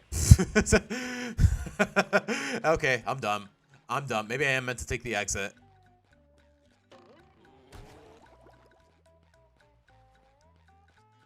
Wait, exit out of Jellyfish Fields or just this area? He left the shower on. I would call it a waste, but they are underwater. Yeah, it's just going back to where it was. All right, Squidward. Oh, yeah. Oh, that feels so much better. Hey, yo. Anything for my best friend Squidward. Can I rub some on? Hey, yo. What if I just gave you this? Oh, thank you, Squidward. Thank you. That's so much better. So, aside from that one slide, which I'm guessing we're not meant to reach yet, I think that's it for the first area, guys. And yeah, we are at the 3-hour mark, so let's get out of here. Let's see what we can do in the hub world before we call it, though. I'm gonna miss this music, I'm not gonna lie. Okay, we got enough shinies with Mr. Krabs. All right, open it. So, hand it over. Want to trade shiny objects for a golden spatula? Yes, please. That's quality craftsmanship, that is. Come again. So, can we trade again, or? Your treasure chest's looking a bit light, boy. Don't tell me it gets bigger every time. On the brain? I ain't running a Of course. What a... Come back when you've got enough. I mean, do I expect any less from this guy? Basically, the originator of the greedy businessman archetype. Although you could make a case for Scrooge McDuck, but still, one of the first. Not the first, but maybe one of the first. What did I expect? But all right, guys, we got 9 spatulas. We can. Wait, can we go anywhere new? Okay, there it is. There it is. Okay. I'm guessing this is just the main part of town. I kind of wanted to go to Goo Lagoon, though. I'm not gonna lie. Okay. All right, but I think we'll leave it at that, guys. We're more or less done with Jellyfish Fields. I don't know what more to expect, but I'm having a lot of fun, guys. Like, the comedy's there. I'm having fun with the platforming. This game. Wow. Okay. Yeah, this game. I can see why this game is a classic to where it got remastered a couple years ago. And you know what? Shame on me for not playing this any sooner. With that being said, though, we're gonna call it here, guys. Thank you guys so much for sticking around. As always, if your heart so desires, like the stream, join the Discord, and there's always one third thing that I'm forgetting. Subscribe to the channel if you're not already. That's what I'm forgetting. With that being said, I will see you guys next Saturday, if not sooner. Yeah, probably next Saturday. Usually, y'all already know how it goes. Weekends at noon, unless I state otherwise on Discord and whatnot. So with that being said, once again, I'm Siba signing out. Take care. Bye. And we get to play as Sandy next time? You know what? I got more to look forward to. So, alright guys. Take care. I'll see you guys next time.